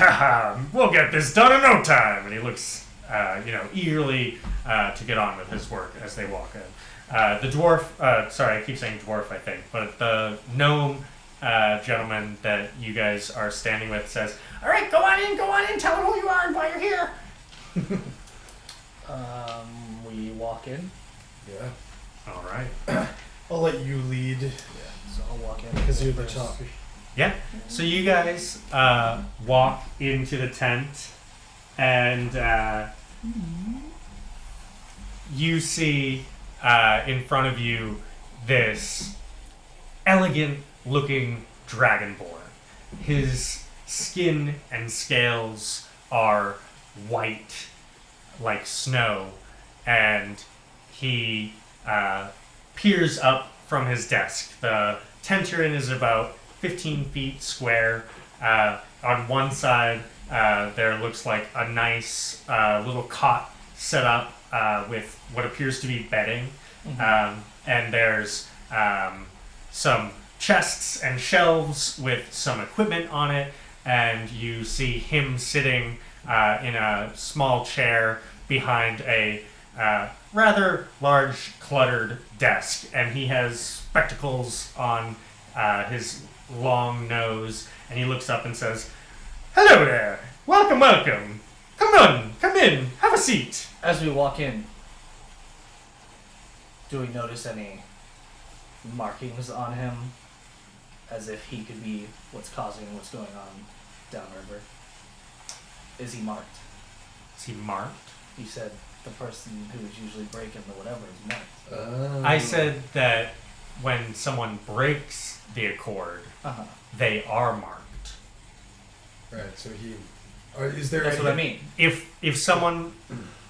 so, if whatever authority it were, whether it be the Tortle people or the pirates back at the bazaar and the port, So the people if at they home find would be- someone who's breaking the accord, the way you understand it is that they mark them Like with a brand. Oh, like so a brand. if nobody's found them yet, then they wouldn't be marked. They wouldn't be marked. But I don't notice anything at the moment. Yeah, he doesn't have any marking. And, you get the sense, he said it was like his markings, that it would be a tattoo of some sort. Yeah. You don't see So they any. put it on them after they try them, so Yeah. is what you're saying. I thought like they just, if the accord was broken, they got marked. No, it's not quite like that. Okay. You get from what you understand. I may have not have done a great job of explaining it. You understand from the way he said it is that the turtles do their best, but rarely have occasion to enforce anything like that. Yeah. But the pirates, people like Captain Sour, back at the Shell and Scallywag area of the island, kind of self-enforce this, like, you guys have to respect the island and the people, and in exchange for that, they're the ones that give us this kind of safe haven where there appeared to be, like, outside of establishments, there appeared to be kind of rough and tumble drunkenness happening. Yeah. You remember specifically in the Luau Lounge and at the Shell and Scallywag that there was no boisterousness, no violence of anything like that. So at first glance, after walking through this area and into here, what would be Like, would I be leaning in a direction of thinking this is probably the people doing this? Yeah. For sure. You guys are pretty sure that this is an unnatural clearing of jungle. Are there like fallen like tree stumps and? Yeah, when you guys it's hard to see because it's raining, but as you guys got closer into the compound itself, you notice that little areas are roped off where there's lumber freshly cut and waiting to be used. Most of the ground seems fairly terraformed, but Locke, you're pretty certain based on your knowledge of nature that this is where the source of the fallen trees. You get the sense that the guy that you saw come out of the tent may have been responsible for some of the felling. He looked like a pretty strong guy. He had a big axe. Do I see any blood or any type of battle worn signs on his axe by any chance? He's with us right now, right? No, he has walked away. You guys are in the tent. Oh, it's just this guy. Us and this guy. Okay. Just you guys in the tent. But you weren't able to tell one way or another.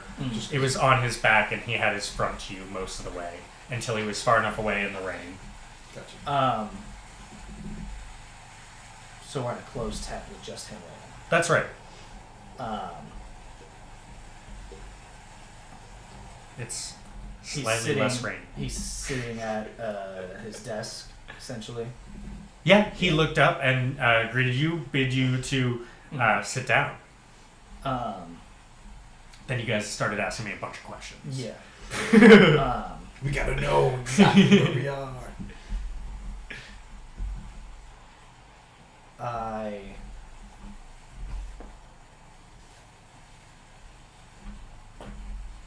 get straight to the point. And I don't sit, I lean on the desk like this. And I say, "So you're an inhabitant of this island. You must know of the Accords." And I just look at him. He says, "I know of no such accords. There is free people only, from what I can tell. Who might you be?"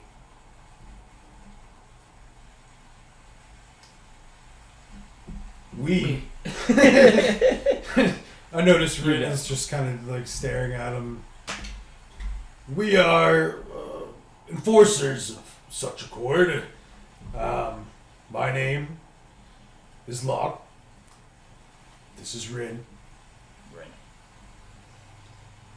Well, I can assure you, no accord has been made known to me up until now, and I'd happily pay any fine that may come of breaking such accord. I don't believe it's as much of a fine as you might have to come to town and speak of what you're doing and maybe justify your actions. Because it's Justify? not sanctioned. What have I done wrong? What am I being accused of? Well, they take very, very kindly to the nature out here and the disturbance of it. And it seems as though this organization might be disturbing some things. Well, there's buildings on many islands. This one should be no different. We, here at the Tortuga Royale Retreat, have a very humble respect for nature. We believe very deeply that here in our compound, we can get away from the hustle and the bustle of the city life and live a little bit closer to nature. Would you be willing to come with us and plead your case? Plead my case, I have done nothing wrong. If anything, it is the local people that should be thanking me for having such a thought. I have come all of the way across the great sea at great expense of my own. And I am here to spread wealth and prosperity to the locals here. You see, here, the Royal Retreat will be one of its kind. It will be the only place where people can come, take all of their money that they have squandered away in their chests, in their homes, in their shelves, in their pockets, sitting, doing nothing, gathering dust, all of this gold. Here, they can spend lavishly and enjoy the comforts of what I like to call vacation. How big's the tent we're in? What's that? How big's the tent we're in? It's about 15 feet. It's about 3 by 15. 10 feet tall at the middle. It gets a little bit taller, maybe 20 feet. Not 20 feet. I said 10 feet, so maybe like 15 feet tall at its center and kind of drapes like that. Okay.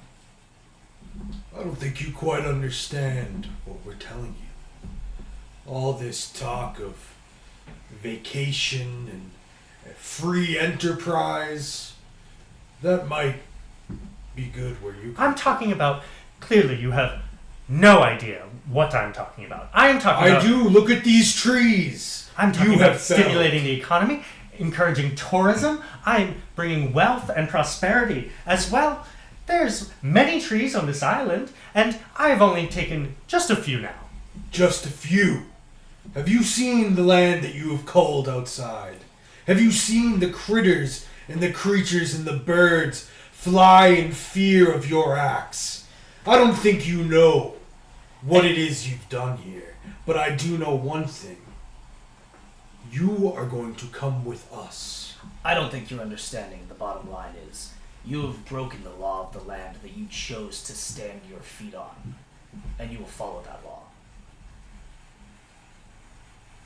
Bitch.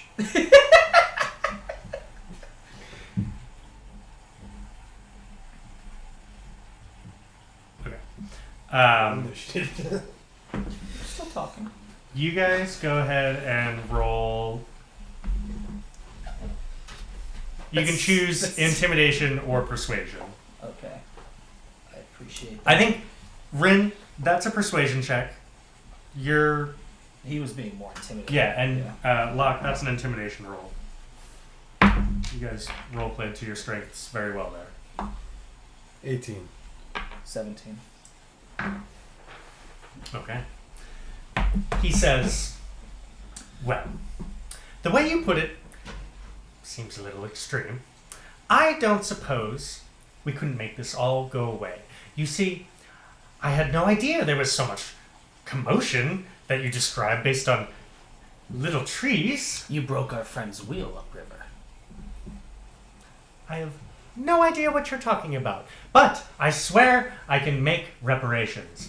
And he starts going into his pockets, and he pulls out a key, and he walks over across the room from behind his desk. You guys are still kind of here by the entrance. His desk is here. He's walking across the room to the other side where the chest is, and he stands by the chest and he says, how much do your friends require for their wheel, and how much do they require for the trees? Surely all of this can be taken care of. Although we appreciate your offer, I don't believe that they'll take just money to make this go away. I'm sure our friend would appreciate money for his wheel if you want to do it out of the good grace of your heart, but you will still have to stand trial. Sure, nature deals with checks and balances, but not of the monetary kind. And justice will come for you. Well, if you won't have gold for your problems, and you won't work for wages, he pauses to get a response. Oh, We're staring at completely dead face in the eyes. Well, then I suppose there's only one thing left to do. As he says that, I cast Hold Person on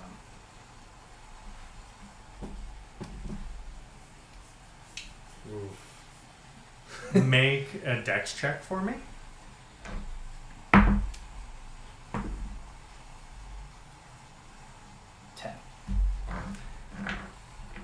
as he says, only one hold thing on. left to It's just do, a dex check. he flashes, and in the blink of an eye, he is no longer in the tent. He's on the outside of the tent. He's directly behind you, Mm-hmm. and you can hear him running. Intruders! Intruders! Help! Intruders! Oh shit. Wish I'd have gotten it off. Yeah, that would be sick. And I was waiting for the moment. I the whole need time. everyone to roll initiative. Ugh. I need to mark that off of my fucking. This guy sheet, too. pisses me off so much, dude. Like I capitalist. did I get the chance to cast the spell before he vanished? I Like, would do say I still have my spell slot? you still have your spell slot Okay, because perfect. he vanished before you could even prepare it. Okay. I had to be a little quick at that. Yeah. All right. I'm glad I didn't cast silence because that was my other thought. 10. But then I was like, I won't be able to hold person, and we won't be able to talk to each other. Yeah. Because yeah. that's why I asked how big the. Initiative. Plus, we'd have to like carry him and try to get him out without being noticed or something. Yeah. We're going out the back. It's a cloth tent. 18. 18. Yeah. I got 10. With your modifier? Yeah.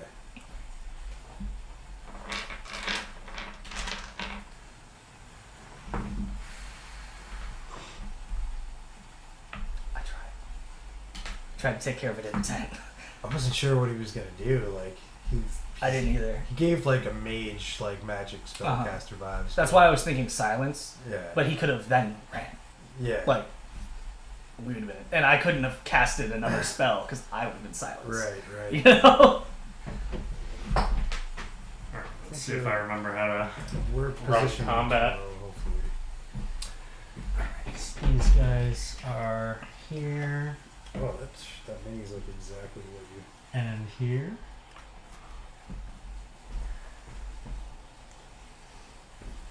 Well, it's probably easier to create NPCs And to look you like guys the minis you have. Yeah. didn't get his name yet, I don't No. think. But he is about here on his turn. At this point, the rain and thunder has intensified to a pretty extreme level. And on his turn, Is there a way we can get the camera that's pointing on us to face the? Eventually. Okay. Just moving it. You can kind of see this, it's just not zoomed in. alright, yeah. He's going to, as he stands there, you see him whoosh, whoosh, whoosh, like that with his hands. Well, you can't really see him because you're inside, but he is. And he moves like through the air about 10 feet, and a whirlwind of air and stormy winds surround him in a range of about 20 feet. And he's going to use his movement to go 30 feet over this direction, closer to his. Is this a persistent effect or is it just something you use like? You can't really see right now, but yeah, it's persisting around him. Okay. These strong, like 20-mile-an-hour winds are blowing all around you. Around him, it's it's within his 10-foot radius of him. Okay. All right, and Rin, it is your turn. Am I able to? I want to like brush past Locke and go directly out the tent. Okay. Yeah. And I So a 20-foot radius, 5 5, 10, 15, 20. So Sorry, no, 10. No. 10-foot radius. Only Well, it'll 10. be Yeah, I around got it wrong. right? So Yeah, well, for the sake of simplicity, we'll say it's a 10-foot radius around him. So it'd be all of 2 foot, Like 2 two squares. squares. yeah, the 2 squares surrounding him. okay. Then I am going to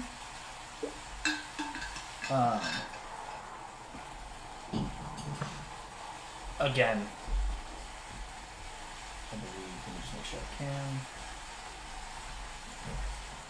How far away would he be from me?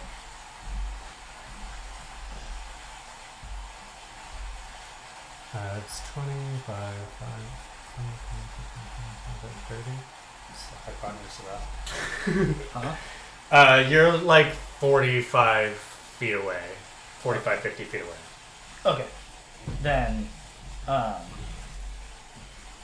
gonna cast Hold Person on him. Okay. So I kind of shoot my hands forward at him in the rain. I can see that he's within range of me, and I try to stop him in his tracks from being able to move. Okay. So he makes a wisdom saving throw? Yes.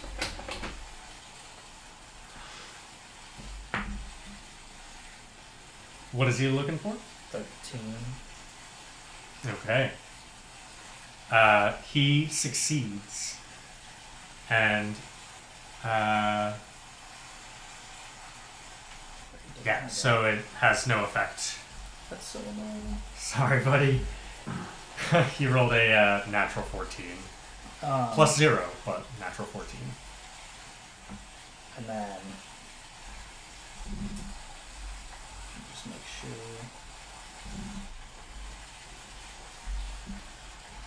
Sorry. That's fine. Excuse me. That was your action. people. And you've moved 10 feet. I moved 1, 2, 3. Okay, 15 feet. Yeah.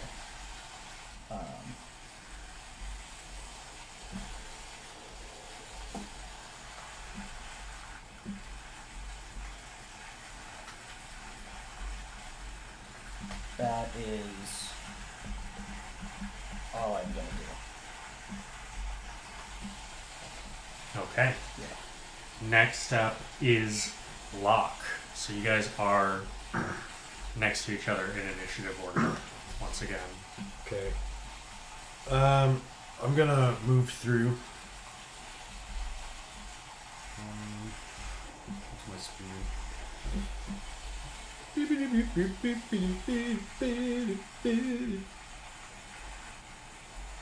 Doesn't say my speed. Oh, I'm such a noob. 30 feet. Alright. I'm gonna go. What is it? The cube. Like, I'm gonna go right here. Okay. And I'm going to. I see all the fallen trees, the stumps, kind of the havoc that they've caused. Yeah. And I'm going to hold my hands up to the sky in rage. And I just go, "Rah!" And I cast Spike Growth. Okay. And all of the fucking stumps kind of just start sprouting these deadly, sharp-looking thorns and brambles and brush. And I'm going to cast it right... Let's see. Right... There's 20 feet. It's pretty much here.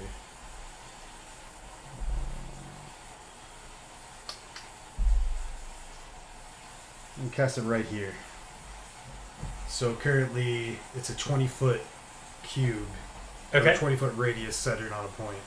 So this is the radius, so it's... Yeah. So You got the 4. he's currently caught in it right now, right Okay. at the edge. Sorry, what did you cast? Spike growth. It's basically like when a creature moves through it, it takes 2d4 for every 5 feet it travels. Okay. Oh, so you'd have to move towards them. You have to go through it to move towards them. Yeah. Yeah. Maybe. Actually, hold on. Can I think about where I want to put a little bit more? You can adjust where you're putting it. I Yeah. thought you were going to try and change what spell you're casting. No. That's a little bit... Because they can do a wisdom check to see if they recognize it as hazardous. Go ahead, and we'll mark it on the map once you decide. Okay. Because it doesn't move, right? Or can you move it? I can't move it. Oh, you can move it. I can't move it now. No. Cannot. Okay, Come cool. on. Then yeah.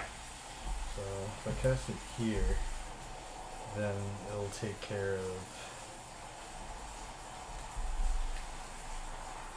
all these guys. Yeah. And he'd have to go into And they'll have to those move then. through it.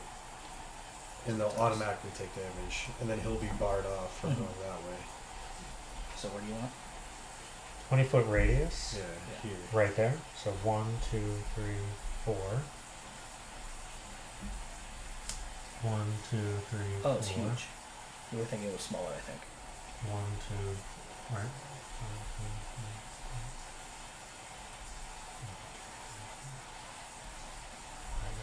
And then it'll be like... Oh, hell yeah. Yeah, I'm going to do it. No, so I'll have it right there. Yeah. So that's all like spiky, Yeah. difficult terrain now. Taking damage every time they move. Dope. Oh, yeah. But they all do see it as it appears. So But they have- won't be unawares of it, but they do. They have to make a perception check against my spell save DC to recognize it as hazardous before entering it. Any creature that can't see the Oh, they area can't see- at oh. the time Yeah. the spell is cast. Okay. They see So the, if you put they it see there and the- then they ran they see towards it's it. there. yeah, it like changes for like that split second Yeah. where it is spiky and like they're like, oh shit, and then it slowly morphs back into being camouflage. So they're now aware that like something's up with the ground. Gotcha. Okay. But it is difficult. Everything's pretty difficult to see. We're kind of like lightly obscured right now because of the rain and thunder. Okay. What else do I want to do? Oh, I forgot one important menu.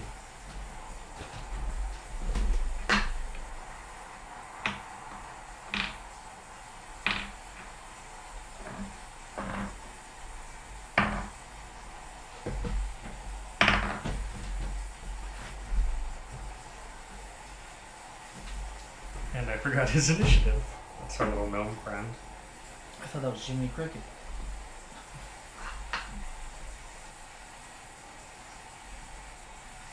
Okay. I think that might be it for me. Yeah, that's it for me.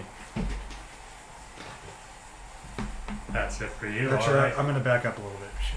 So I went 1, 2, 3, 4, 5. Oh, fuck, there's like a leprechaun right there. Didn't even notice. That's the gnome. Oh, the gnome. Okay. Uh-oh, the gnome might be powerful. He's got some squirrels and shit. All right, so that's your turn. That's my turn. Locke, it is now that gnome's turn, and you see him, and this, all of a sudden, a bunch of people come out and start casting spells, and there's a commotion. He said, intruders, intruders, and you see the gnome is like, oh, jeez, God, I'm gonna be in so much trouble, and he just runs, he starts running this way. We should have taken his money. He's right here, and he's like, oh, jeez, and he's just like running to the other side right now. And after that, we have this guy's turn over here, and he's gonna start not understanding what's going on. Really, he knows that like something's funky with the ground, but he hasn't figured it out yet. He's gonna kind of be like, okay, and go 5, 10, 15, 20, 25, 30 feet over this way. Damn, boy. Can we not move at diagonal? as a spot? It helps if we don't, Okay. just in general. Otherwise, I'm kind of guesstimating because diagonals. So I think something happens, right? Yeah, he takes 2d4 piercing damage every 5 feet he travels. Okay. But the area becomes difficult terrain. Oh, okay. So he can't move that far. He then. can't move that far. So he moves half of that. He's like, oh my god! And he like gets to there, and he moved about 15 feet. So 3. D4. No. So 3 6d4. Yeah, 6d4. Nice. Go, and I'll have you go ahead and roll Alright. the 64 damage. 3, 4, 7, 8, 1, 11, 11. 12. 12. Well, I was trying to... Is it like a 1? Yeah! I'm not that bad at math. I forgot how many times I've rolled You it. got Yeah, one yeah, more. One more? Yeah. 13. Okay. Alright. 13 damage as And 1 plus 12. as he is like shouting in pain and yelling. He's like, oh my, what is, ow, ow, and he's like kind of falling forward, like, you know when you kind of scrape your foot on the ground or something, or like you think you have another stair and it's weird, like he's just like stumbling forward in this difficult terrain, just getting blistered and splintered with all these spikes and knotted spines into his legs and ankles. And he's like, what do I do? What do I do? And with that, the other taller guy with the axe takes his axe off of his back. He's like, I've been waiting for a moment like this. And he's gonna, seeing like what happened and where the edges of this were, he's gonna go this way, and he's gonna make it to about yay. Does he? Because he halved his... Oh, okay, yeah, that's, so he probably gets to about yay then. He's out of the difficult terrain. He does take some damage. Yeah. So we move 10, so 4. 44. 4. 6. 8. 10. Okay. Let's go. Do we think that's preheated? And he's like,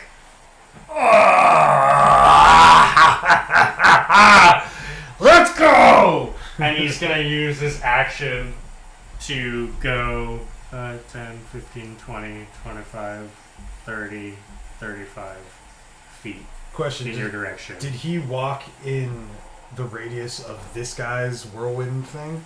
He was totally did, outside. because he wouldn't have noticed, so he probably made it to about here. It doesn't do any damage, it appears. He doesn't take any damage, you don't think? We're checking. Did he walk through it? Doesn't it go to here? Yeah, he barely is, he's like in it right now, and he's like, you know, he doesn't have any hair, but if he did, it'd be like flowing Fabio style. And he just like stops there, he's like, running towards you guys. And with that, it brings us back to the white dragonborn there. Dang, it's hard to figure out what you're going to do on your next turn when you're doing the other turns too. So he is going to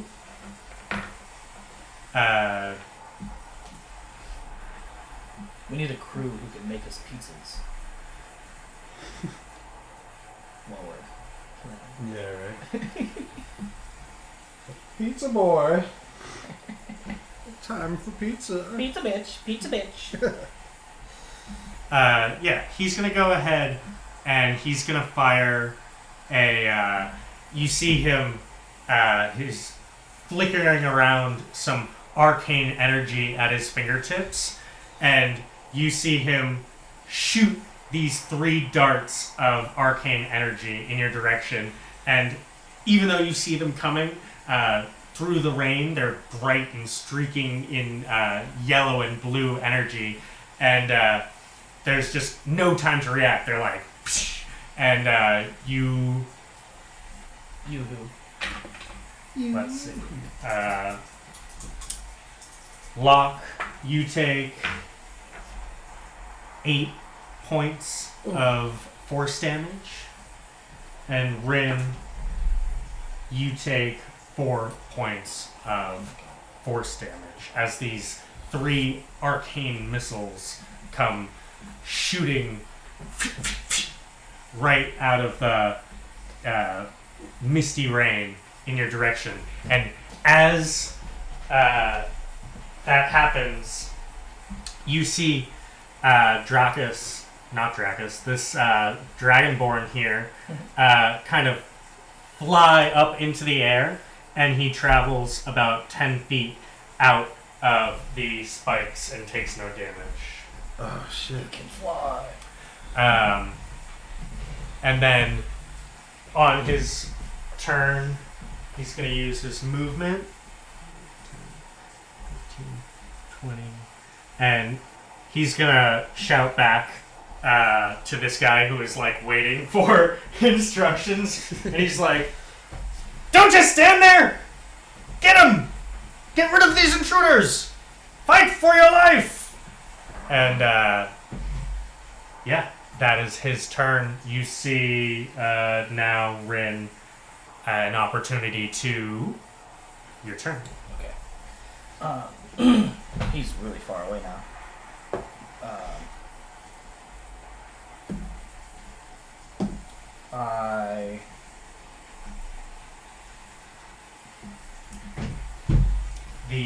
The Kenku at this point have they're over here. They're behind the wall, kind of like cowering. Yeah, like screw this shit. Okay. I cast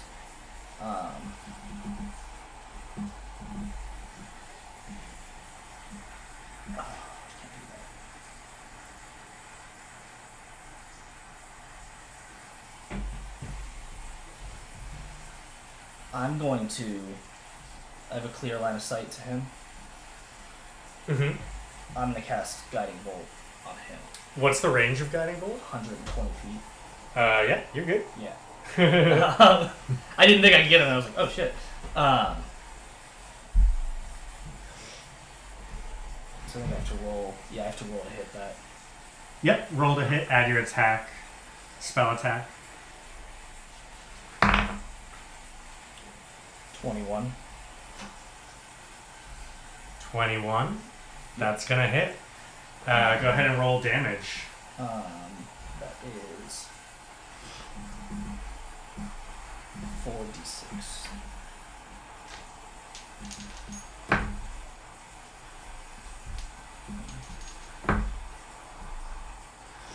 $11. 11. All right. Yeah, and he does. He takes 11 points of damage. You notice,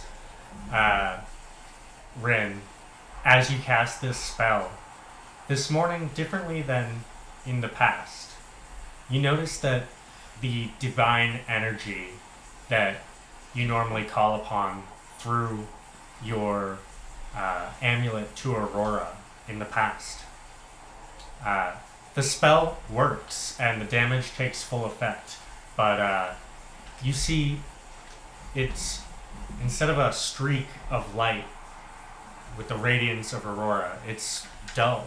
The same sheen it ought to be, but it's just not quite nearly as bright, as if some of the light had gone away. And I am going to move.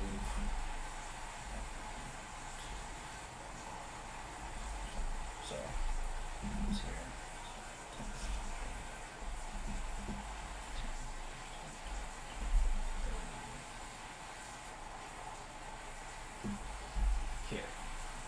Okay. Okay. Yeah. Perfect. Locke, you are up. Alright, I'm gonna scramble this way. 5, 10, 15, 20. And I reach in my back and I pull out another idol. The gnome near you is like, ah! when you pull something out. I pull out another kind of wood-carved item. Okay. But this time, it's not an etched bear. This time, it has a picture of a wolf on it. And I raise it up and I slam it into the ground. Sure. And as I do, a giant, ethereal, 3-headed dog emerges from it. One of its heads is made of kind of twigs and earth and leaves. One is made out of fire and scorched earth. And the middle head is made out of like water, kind of constantly frothing and churning. And this is the unicorn spirit totem. Yeah. No, I'm with you. And so I do that as a bonus action. I put this totem kind of in front of me, like right here. Okay. Yeah, if you have a die, you can mark it. What's the radius on that? The radius is 30-foot radius. What does it do? So I'm gonna now, for my main action, I'm gonna, like a burst of green light kind of like emanates from my hand and up my arm, and I cast Cure Wounds at first level on myself. Okay. 1d8. Where's the d8? D8 is like one of these. Oh, here we go. So 3 plus, what's my spell casting ability modifier? So I regain 5 hit points. 5 plus 3. No. I regain 3 plus my modifier, which is 2. But if you're within the radius, each creature of your choice regains hit points equal to your druid level also. Oh, so that stacks on that? Okay. Yep. You cast your spell Yeah. as normal, and then you get plus 3 on top of that within the Cerebus spirit. So I regain 7, and Rin regains 3. What spell did you cast? I'm sorry. There's a lot for me. It's the spirit of the unicorn. No, the healing spell. Oh, Cure Wounds. Cure Wounds. Why does that heal both of you? It only heals me because I'm casting it on myself. But since he's in the aura of the totem, he also gets healed. Just the totem amount? The amount of my druid level. Okay. In addition, if you cast a spell using a spell slot that restores hit points to any creature inside or outside the aura, each creature of your choice in the aura also regains hit points. Yeah. Thank you. How many was that? So 3. Thank you. So I regain Cool. 7. You regain We're all learning our abilities. Yeah. Awesome. First time using the totem. That totem. Yeah. All right. Yeah. So you use your action to place the totem. Bonus action to place the totem, and my action to cast Cure Wounds. Gotcha. And then are you going to? That's it. Yeah, because you've already moved. Yeah. Okay. Excellent. Wonderful turn. Totem. Grimspock. Sorry. The gnome that you see there on seeing you take out this giant this totem and place it on the ground, and this giant ethereal Cerebus emerging from the totem in an aura around you is like, oh my god, and is just like, he's just running, he's changing direction. And he gets to about here behind the tent. He's like, oh my goodness gracious, we're all gonna die! I knew this was a terrible idea when I came here! And Watch him just be like an op mage. Like, And he's the most powerful. that's his turn. The one in the spike pit here is looking at his new employer, being like, I can't move! I can't move!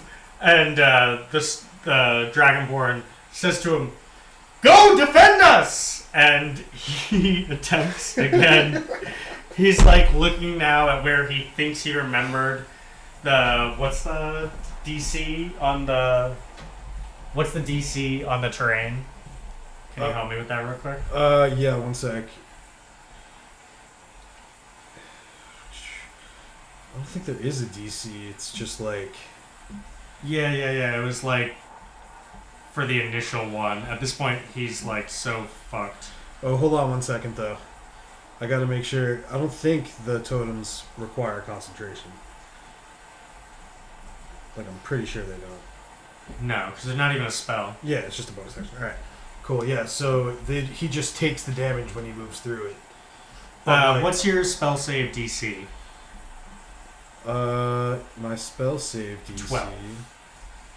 Good thing you Yeah, got it's this. where like your 12. modifier would usually be on the page. It's 12. Yeah. Okay, that's what I have here. Yeah, so let's see.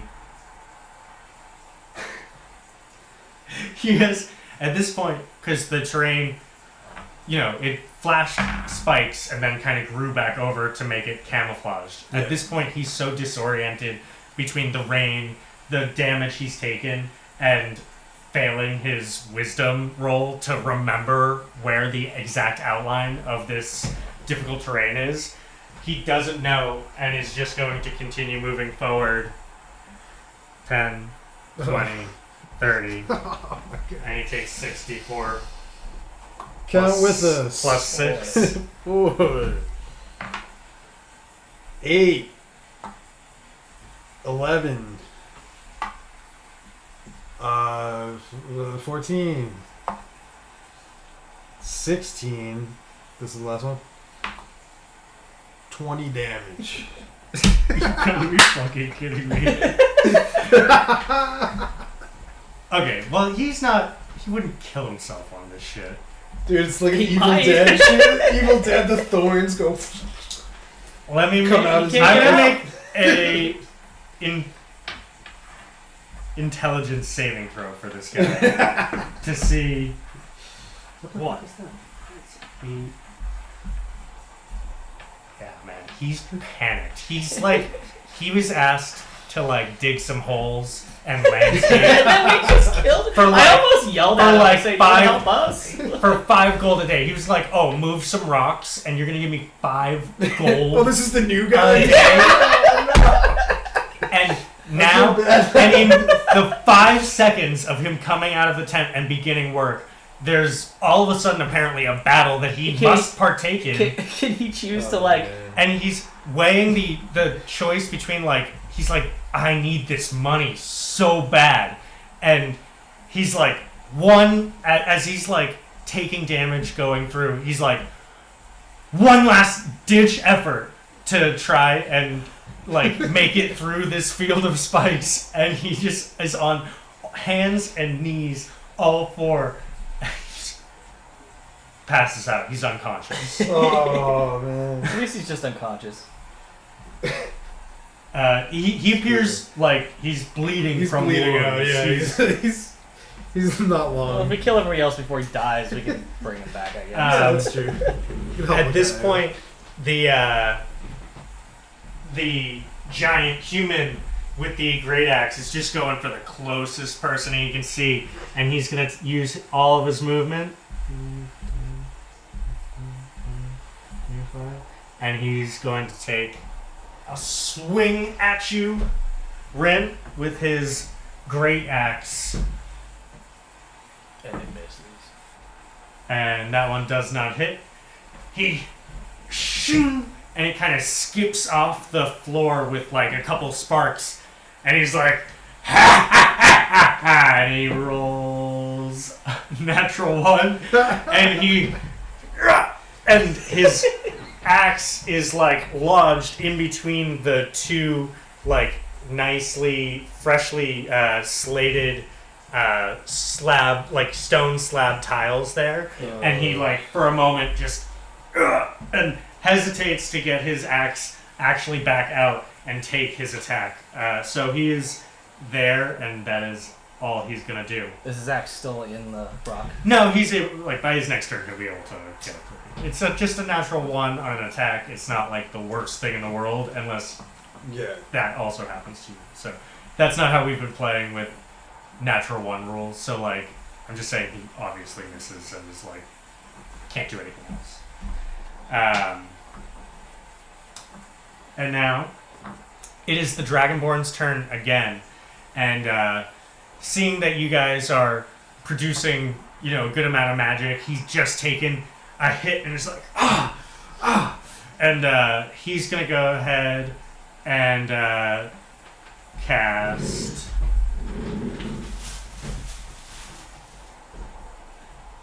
How far away are you guys? Like 35. 30.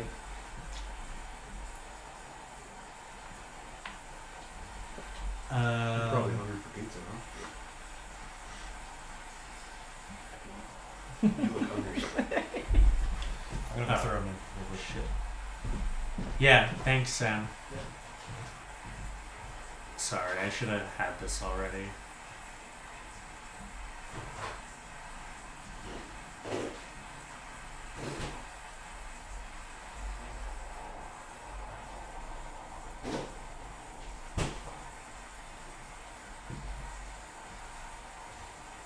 You make it through these, Skylar? Ones that are on the counter? Yeah, just toss them right onto the oven rack. No, nothing. Just pizza. I'm Should I so take sorry. the plastic out first? Yeah, you should certainly take the plastic off the I pizza. like mine with plastic. If you want to leave it. Where the fuck is this thing? Thank you guys for bearing with me here. It's cool. We're putting pizzas in the oven anyways. He's gonna go ahead and make a gesture towards you, Rin, seeing that your attentions are on that big great guy there. And he's gonna go ahead and on a hit. Yeah, okay. 12 plus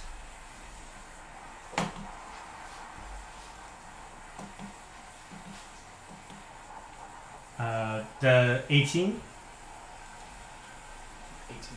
Okay, 18 hits. So as he gestures towards you with his hand, moving it about and muttering under his breath, you see a streak of blue and white light go right to you, and you're going to take 2d8. You take 9 frost damage. Oof. And you feel as the cold You chills said you. how many? 9? 9. You feel as the cold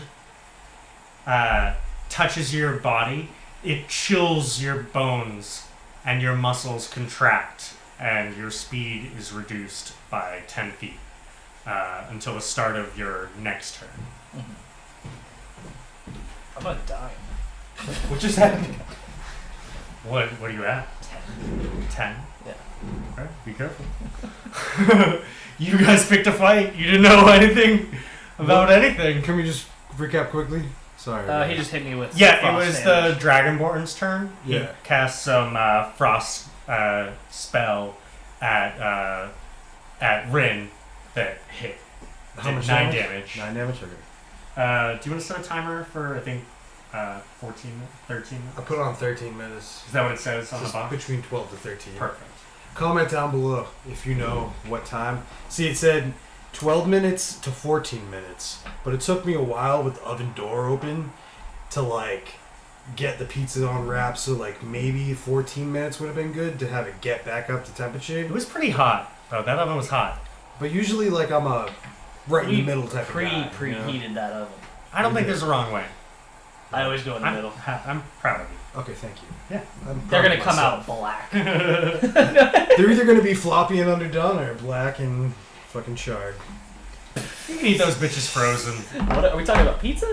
Yeah. Okay. What are you talking about? Alright, kids. With that, it is now, Rin, your opportunity to respond. Thank God.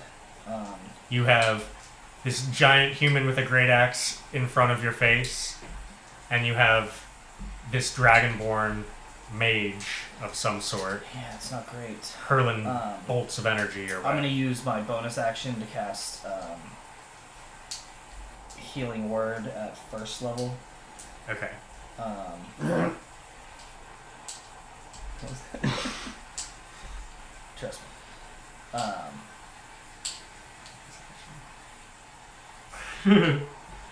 Sorry. Which I'm gonna use on me. 1d4 plus 5 spell casting ability modifier. Where the hell is that even? What did you say, buddy?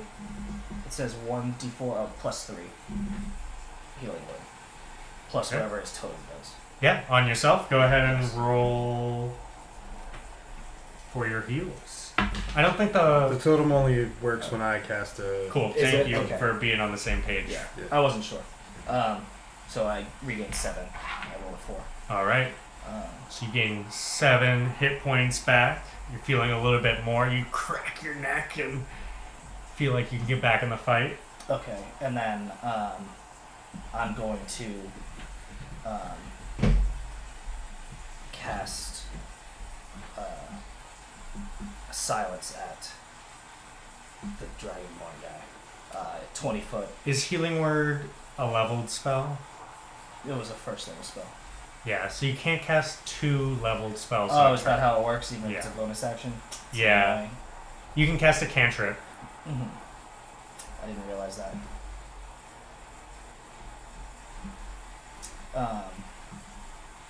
You haven't hit this guy yet, correct? Yeah, you can get that guy. He's within melee range. Just looking.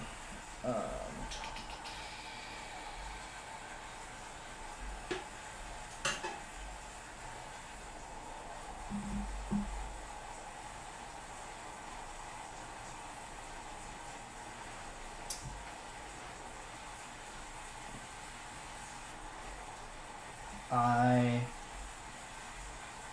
am going to Just speak up a little bit. cast. I'm gonna cast Toll the Dead.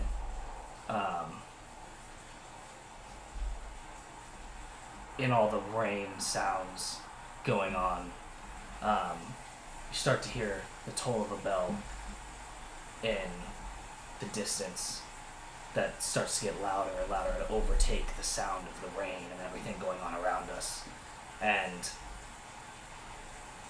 weirdly enough, instead of just the bell sounds, there almost seems like the sound of an owl in the background ringing with the bells.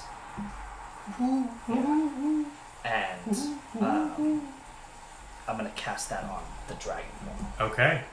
I believe, yeah. So, yeah. Toll the Dead, that's a saving spell, right? What do I need to roll? Wisdom again.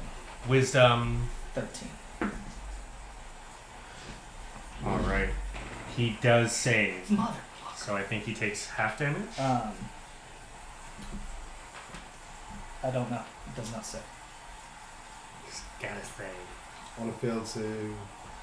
It doesn't. It just says that he must succeed on a wisdom saving throw or take 1d8. So So he takes nothing, I guess. Is that how it works? I guess so. It appears so. Cantrips, man. So cool. Yeah, as much opportunity to get I know. 1d12 damage on. I know. Are That's we how it allowed is. to ask each other, how many health points we have? Like, is that table talk type stuff or like? Yeah, how are you feeling? Okay. Yeah, I don't want you guys being like, how many hit points do you have, Yeah, Rin? like- That's pretty lame. No, I meant like player to player, like. Not Yeah, character to yeah. character. That's gonna happen at any table. Yeah. So Okay. It's more noticeable with 2 players. Yeah. But that happens Usually at... it's said like, oh, I'm down to... Yeah, most of the hit time, like, points, just like you know? people whispering and shit like that. So, Okay. yeah, all good, all good. You can see it. Terrible eyes.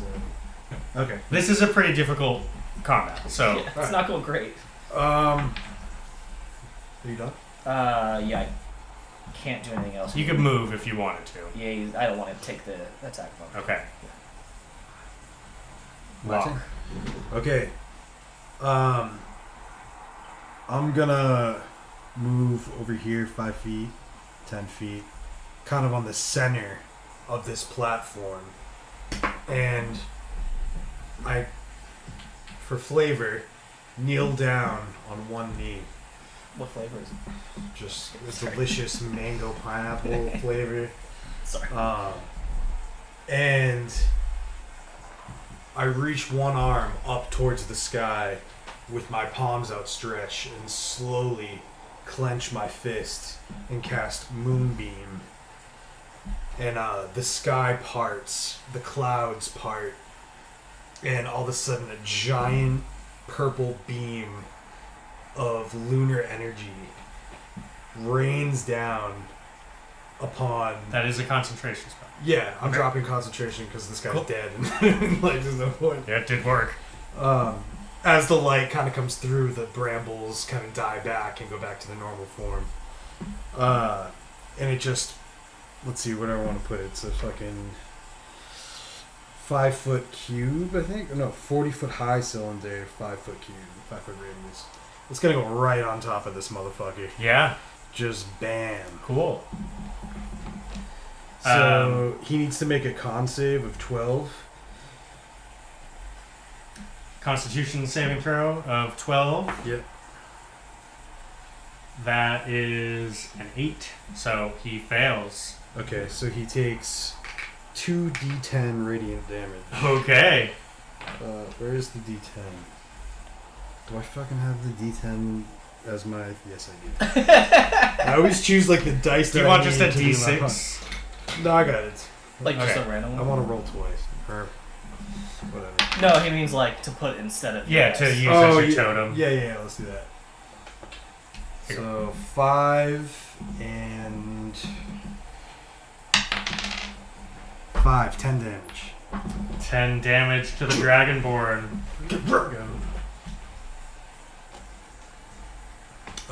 And as a bonus action, I'm not going to do anything. What type of damage? Radiant damage. Okay.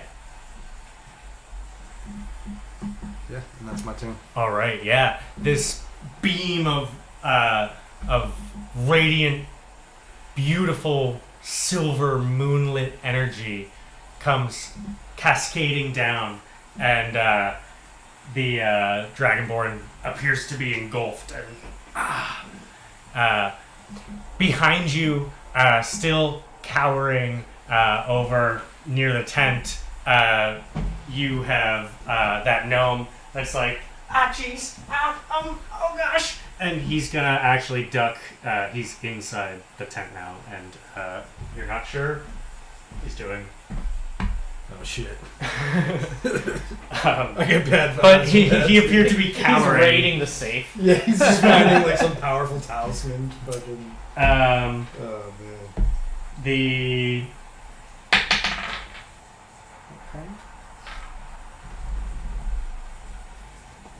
and the one with the axe now picks up his axe that was previously stuck in the stone floor and goes, "I've got you now!" And a 9? Does a 9 hit? He and This it guy's terrible, dude. Stick to It's something about people close to me. They can't hit me. 11 plus 5. 16? Nope. Does not hit.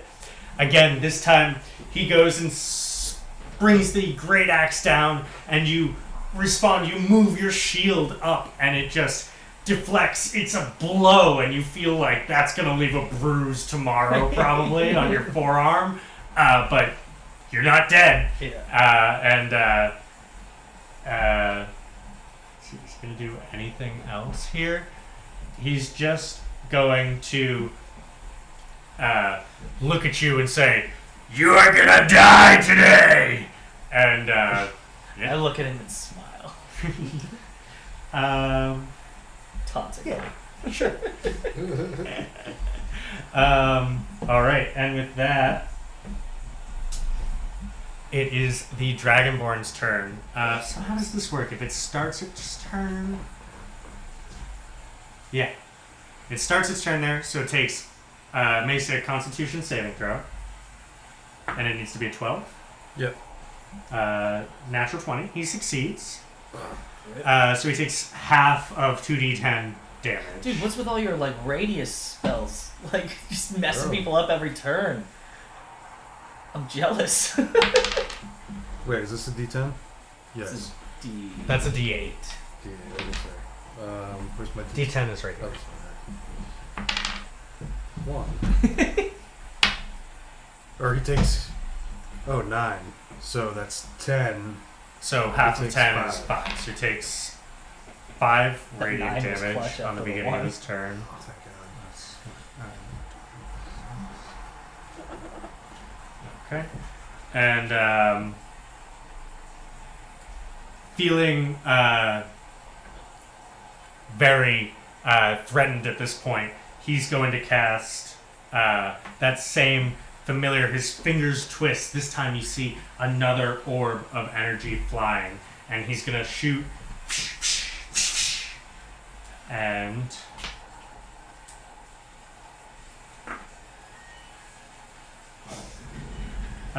Locke, that's going to be 10 points of force damage.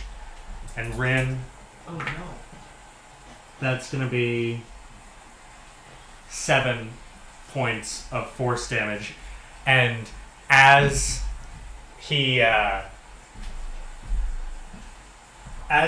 does this time, you see him again like levitate and hop as if the magic flowing from his fingertips lifts him off his feet with a gust of wind, and he jumps about 10 feet this way, taking no damage.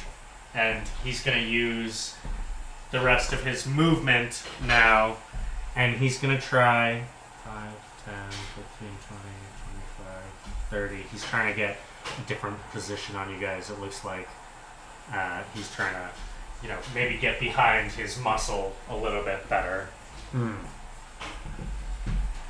And that is his turn. It is Rin's go. Rin is making us pizza, which is like what we need right now. Well, as we pause here for a moment, I'd like to thank you all again for joining us. And if you like what you're doing, the best thing you can do to help us make this... They're all the same, right? I have no idea. Didn't check. I think so. Looks good. Looks the same. Yeah, the best thing you can do for us is like and subscribe, and tell your friends to watch, because we plan on having all sorts of games like this coming at you. So. Alright, so I took 7 damage. Yes, you took 7 points of force damage as these bolts of arcane blue-yellow energy just come flying straight for you. Okay. How's he looking? Go ahead and make a perception check. It's raining, there's battle. He's also, pretty obscured at this point based on the wind that's still surrounding him. 22. 22? Yeah. He's looking... You can tell, every time he casts a spell, he is, jumping around no problem. Okay. But when he goes to, move on his own, he's got, he definitely is struggling a little bit. You get the sense, based on your perception roll, that he might not be the most skilled fighter. Okay. He's certainly not the most heavily armored that you've seen, though none of these combatants are wearing armor. His robes are simple, not simple, they're elegant and look expensive and colorful, but they're not heavily armored. Okay. Are you still in range of the pole? Huh? Are you still in range of the totem pole? The Cerberus is down right there. Am I in Yes. range? That's a good question. I don't think I'm in range. What's I the don't range? think so either. It is 30-foot radius. Oh, you're in range. Okay. Okay. I'm just out loud. I'm gonna cast Inflict Wounds. And as I do,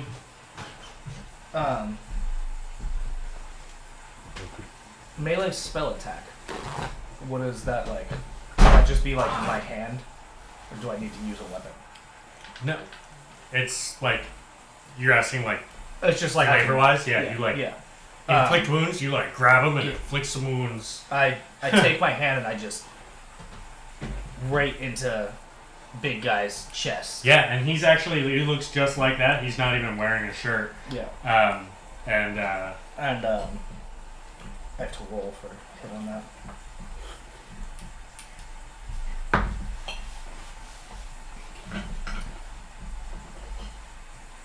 Fucking 9. 9 does not hit, unfortunately. I can't roll for shit today. Unless I'm rolling perception. It's the only Yeah, thing your that I rolled perception high. rolls have all been over in the 20s. Yeah. But your strengths, I guess. But that's how it's going to go sometimes. I'm also, for those of you watching at home, I'm also learning how to balance encounters for a 2-player party. That's part of what we're doing here, is showing how accessible D&D can truly be.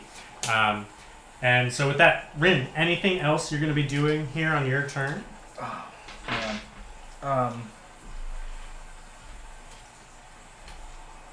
I literally can't, but I'm feeling pretty weak right now. All right.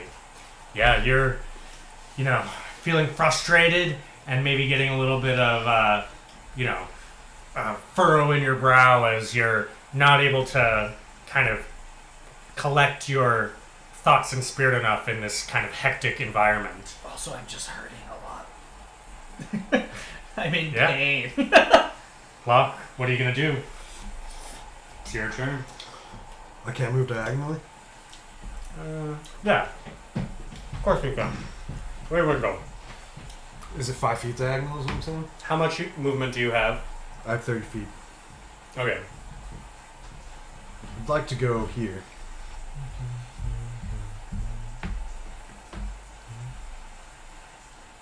You get to Like here. Yeah, you can make it. Alright. You probably have 10 feet of movement. That was like 20. 20 feet? Okay. I'm gonna cast Cure Wounds on Rin. Really appreciate it. All right. D8. Yeah. Alright, 3 plus 2 is 5 Plus 3, plus, 3. so 8. So 8. And I also regain 3. Thank you.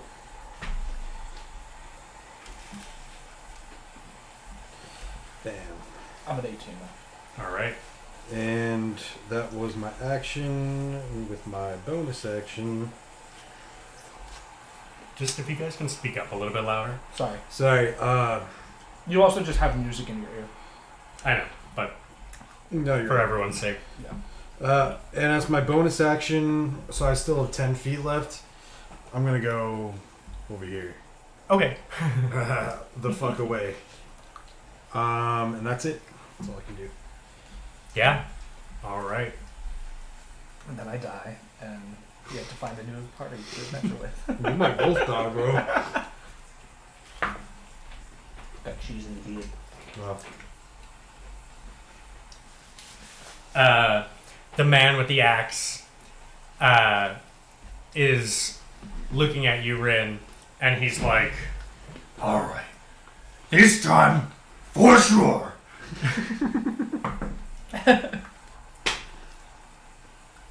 He rolled a 9. Dude, I would With be his dead first if attack? this guy could hit his axe. Yeah. You're just pretty quick. Like, you're not feeling like you're able to kind of do the damage that you want, but this is also the first time you've, like, ever battled humans in combat. Like, you've prepared these spells for self-defense and in the ways of learning through your clerical training in the past, but you're not a fighter or a combatant, really. I mean, the clearing out of some beasts was just about the most intense thing you've done so far. So it could be that you're feeling a little bit unsure about dealing this damage to, intelligent human beings. And but he's gonna round up with his second swing. Excuse me. Take your time. He says, "I'm gonna get you this time." Hey, 18. Don't sound so excited. 18 damage? 18 to hit. No, fuck. Hits. If it was 18 damage, I would be dead.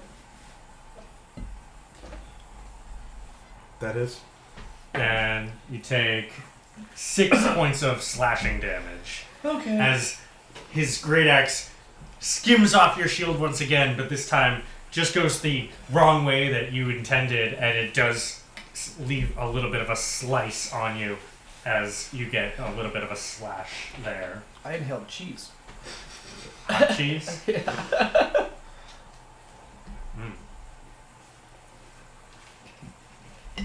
The Dragonborn sees all this going on, that you guys seem to be, dealing with each other in healing, and with his muscle man there, and he's going to see if he can finish it once and for all. Of course. He's going to take a step here. And you see him, I'll stand over here so everyone can see. You see him now holding his staff in the air, his hand swinging wildly as you see the thunder and lightning above him arc and splinter and come together on a point, and it blasts forward at you guys in a line this way. And I need everyone to make some sort of saving throw. But we'll find out in just a second. Imagine my hold person had worked at the very beginning. I know. That's not over yet. I know. Not over yet. This is lightning bolt. Dexterity saving throws, please. Make sure you're looking at your dexterity saving throws, not your checks. Your saving throws. Natural 20. All So right. 21. 15. 15, and the save is 14. So everybody saved. What'd you get? I'm at 20. Nat 20. So you save. Well, automatic. 21, but not 20. What did you get? 15. Okay, and the other guy in there also saves. So now I need some D6.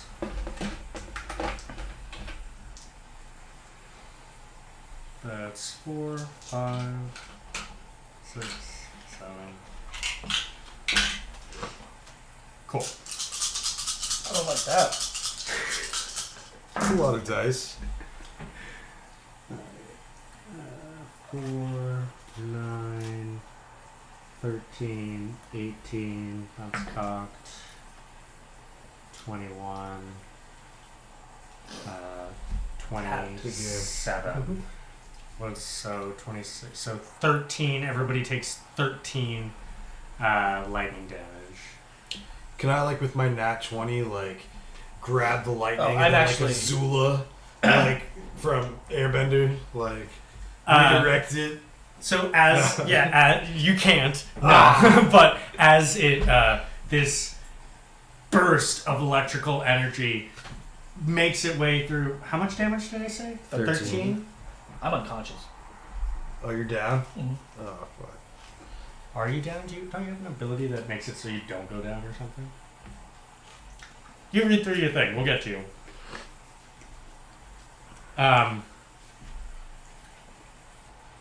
As you feel this electrical energy, you're able to, just for a moment, briefly, like, channel the energy through your hands, and you're like, ugh!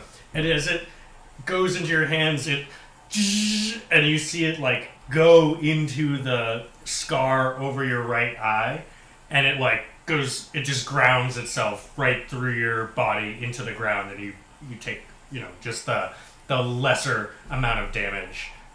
So still 13? Yeah, still 13. Alright. But it was pretty cool. It did look cool.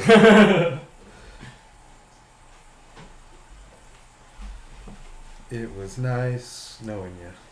Anything like that? No, Ren? I have In something features where and traits? I have No. something where I think maybe that's you. no, I have something It is where me, like yeah. if somebody has 0 HP, they I gotcha. That's on. You have to be alive for that. yes, exactly. So you're unconscious. Yeah. Okay. And it is your turn. So I need you to make a death saving throw for me. How does that work? You roll a d20 and hope for above a 10. Okay, so you get your heads in the light. 16. All right. Make a note on a piece of paper. Here, I've got it here. There's spots on there. one success of a death saving throw. Locke, you've just seen Rin just go down. He took the energy and just stopped and dropped to the ground right then and there. Okay. I'm hurting. I clench my chest like, ugh. If you heal yourself, I'll take 3 healing. That's true.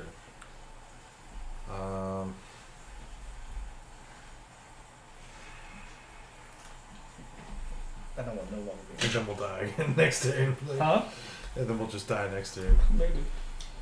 Because they have a whole round of turns before we even...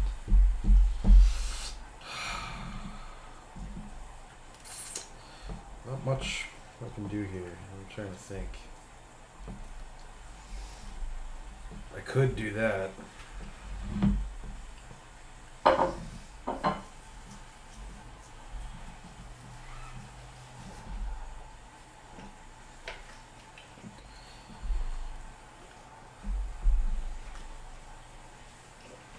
Could also move my moonbeam and then just run as far away as I possibly can.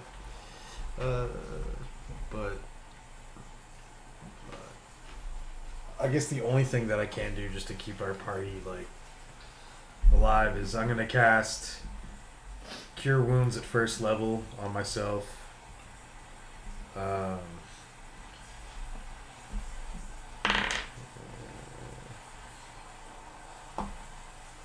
2 plus 2 is 4 plus 3 is 7. So I regain 7 hit points. Okay.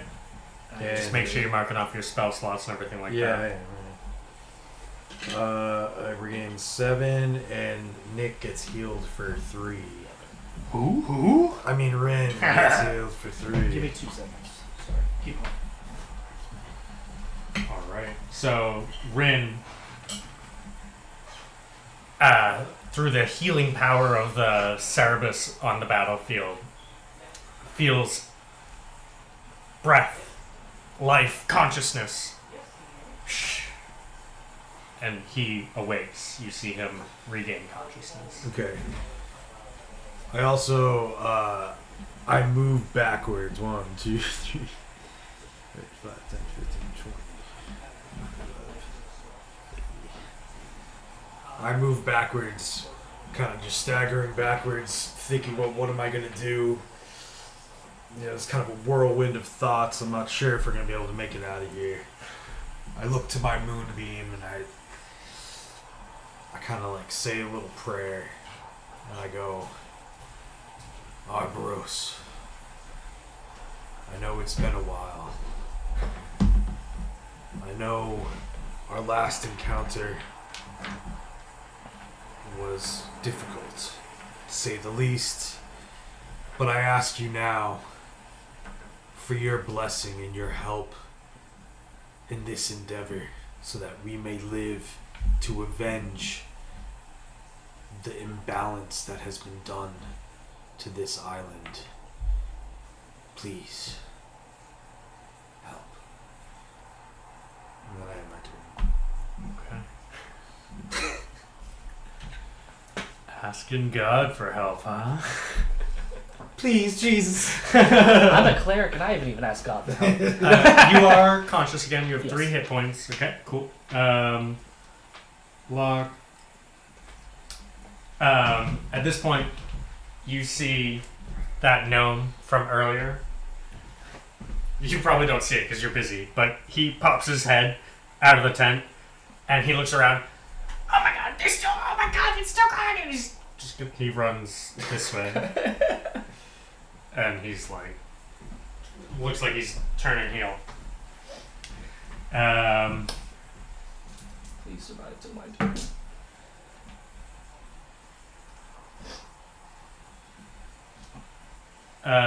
It is the Dragonborn's turn now, and Isn't it the big boy's turn? Thought so. oh yeah, you're right.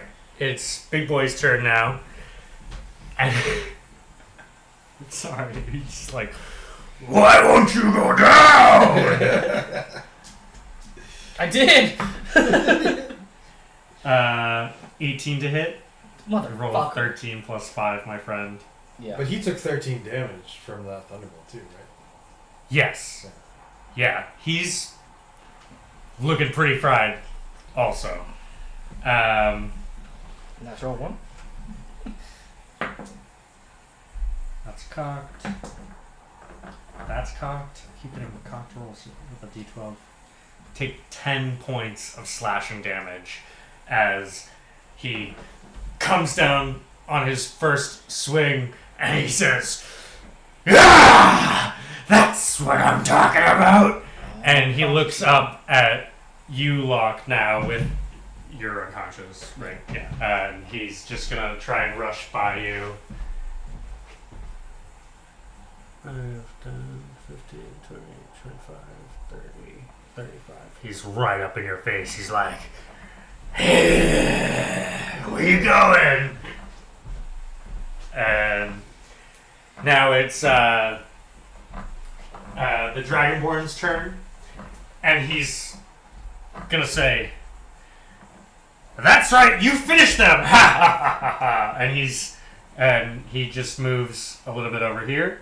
But he's going to let his muscle do the job now that Rin is unconscious. He's going to take the turn off, thinking his coast almost clear. And Rin, that's your turn. I need you to roll a death saving throw, please. That was gonna fail. That is one Do you still have your failure. inspiration? Yeah, that would still. I'll use it on a different. I rolled really, really low. Okay. I'll have to roll like a 7 or an 8. Or do I have to roll, or is it just an 8? We talked about this after the last session, how you did a straight reroll, but even though we kind of said we liked the idea of doing 1d8 for DM inspiration. Oh, okay. So, and I like that too, because it is always going to be better Yeah. than we won't have what happened last time. So let's do DM given inspiration is going to be 1d8 added to whatever you roll on your d20. I don't think it's worth it on this one. Okay, so one failure for Rin. Locke, you've got the big man up in your face now. He looks bloodthirsty. He's bleeding and fried. His pants are singed where the energy passed through him. I wish I remembered that I had that inspiration on a couple of those attack rolls, though. Yeah. That sucks. Okay. My hands crackle with blue energy, and I put them in front of me in like a Kamehameha kind of shit, and I cast Thunder Wave at first level. Okay. It's a save. Yep, it's a 12 con save.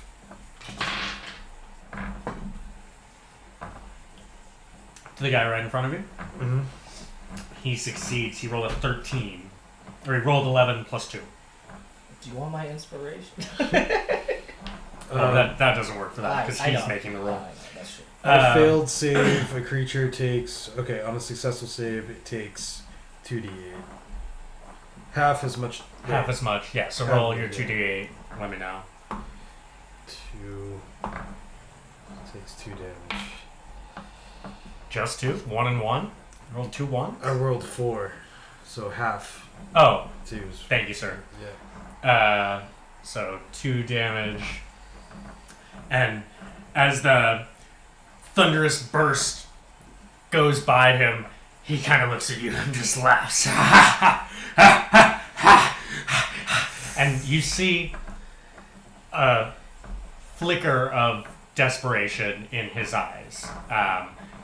Almost like a gambler who's like had it really good for a little while. He's like, wait, maybe my luck is turning a little bit, but he's still got that drive to keep going with it. Okay. Anything else, sir? No. No. Okay. Next time, let's go to town and like look at potions. First. If you don't mind moving the mini of the gnome just off the table, because he's now He's running get the fuck out of away. You can no longer see him through the rain. He's in that direction.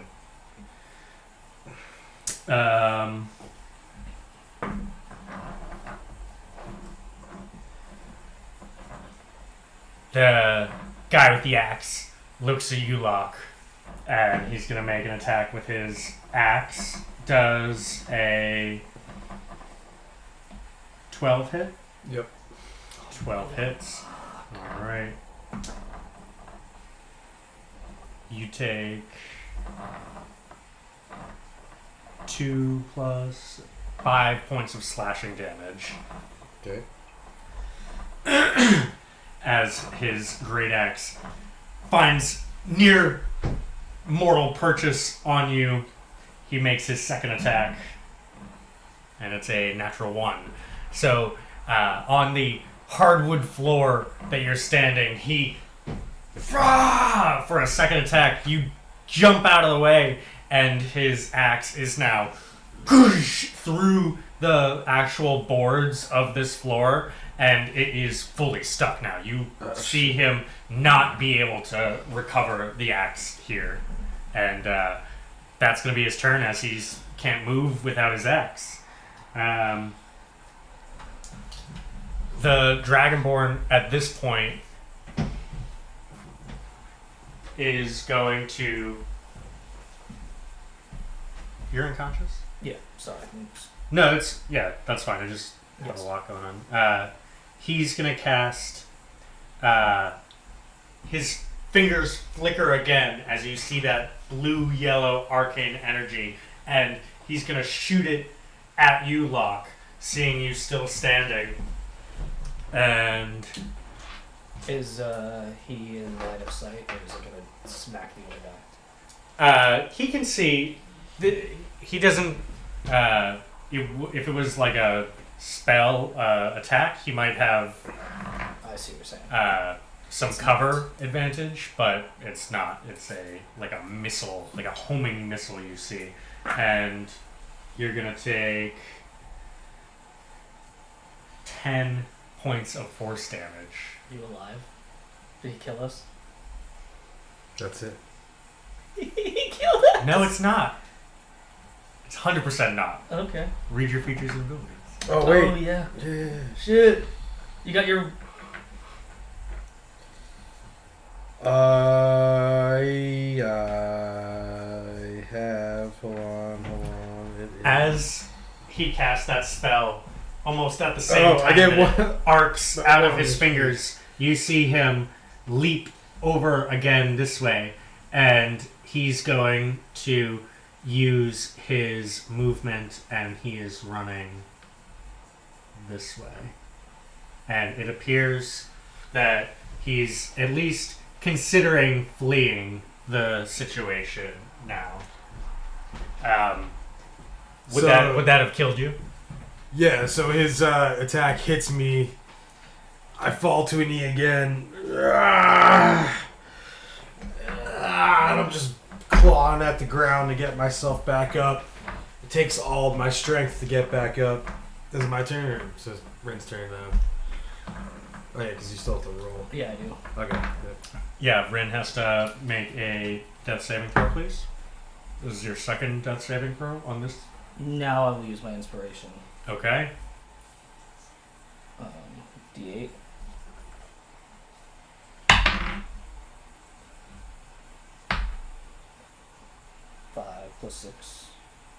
Or 5 plus 9, sorry.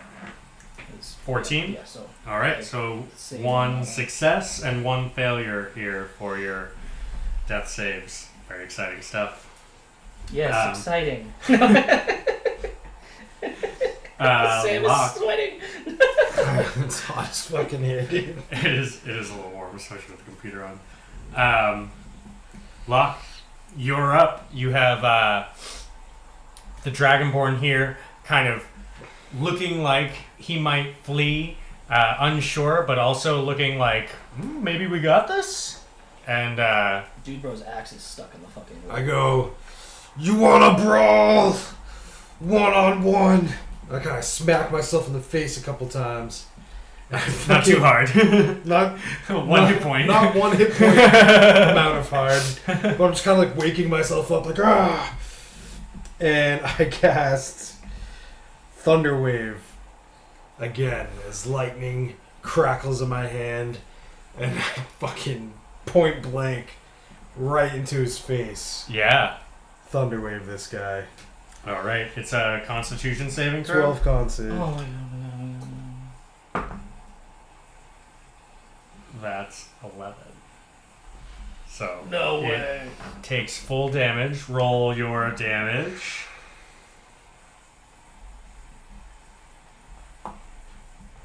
Hey, 7. 10 damage. All right. He takes 10 damage and he's boom, blown back.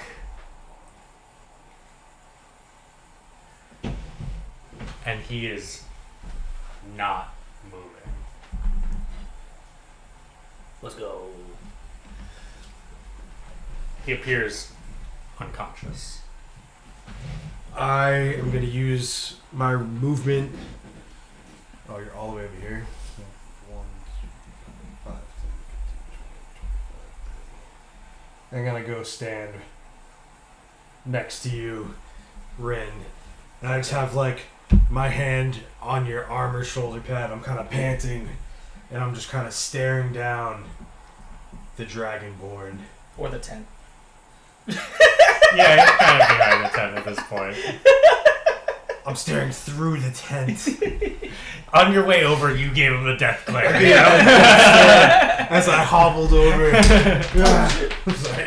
That counts. Whatever it was. Natural 20! All right. He dies. No. Yeah, and so I'm kind of just like resting with It was a Rin. 1. Oh no! We explode. Rock falls. You all die. Yeah. Okay, and that is I also say anytime now, Boris. Anytime.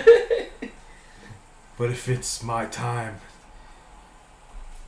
then I will go gladly into the beyond. Is that the end of your turn? That's it. That's all I can do.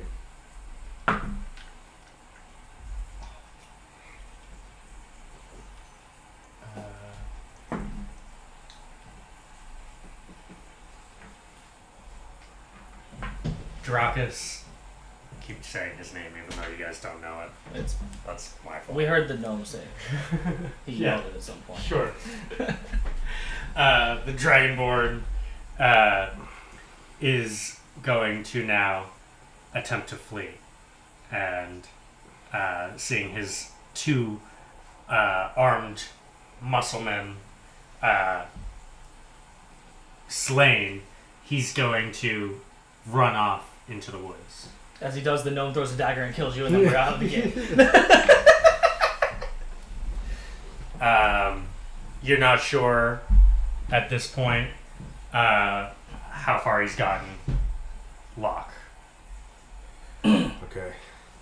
Is that out of combat now, or? It depends.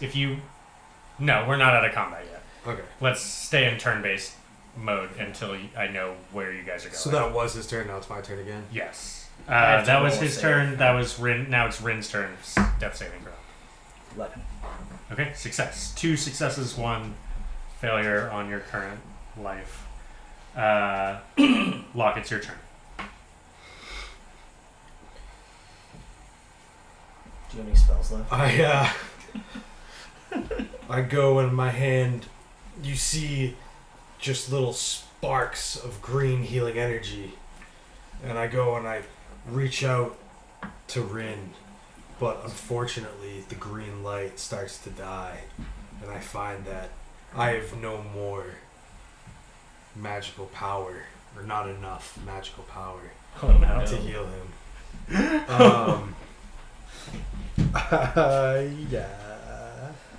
Yeah. So I come back alive if I roll another success, correct? Yes.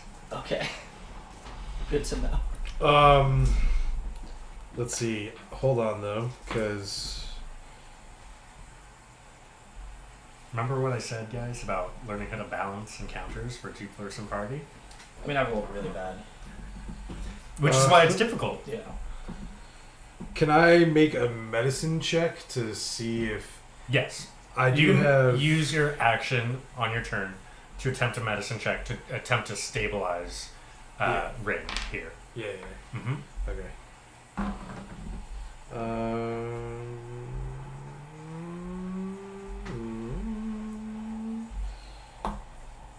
9. Yeah.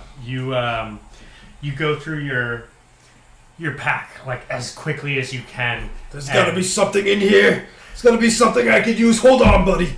Hold on. And you try and like fashion some cloth around him, but you're not sure exactly where.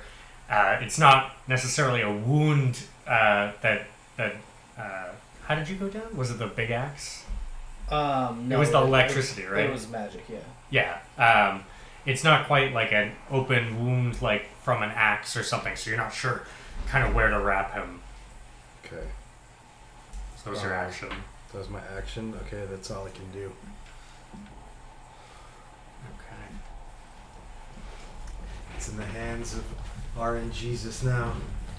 Pardon Jesus.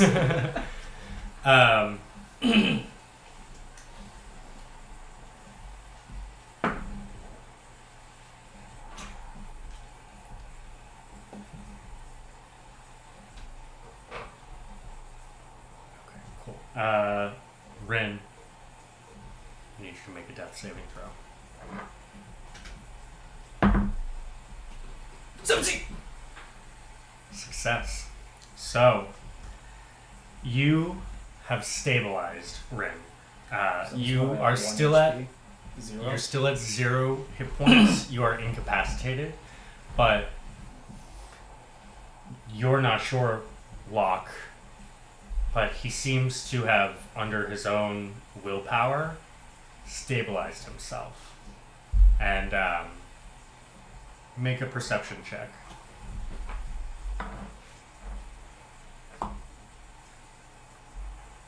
12. Okay. Yeah. You're not sure how or why, but these cloths that you put over him maybe helped a little bit, but it didn't seem like you did anything. And but what was a deteriorating situation for Rin here seems to have stabilized. Okay. So what happens if I'm stabilized? How does that work? You're still unconscious, I incapacitated. still have to roll dead. You just no longer are in danger of dying. So until some sort of healing, magic, force, nature, energy, whatever you guys got to add hit points to you. Is it? But I can't do it to myself because I'm not. Go ahead and make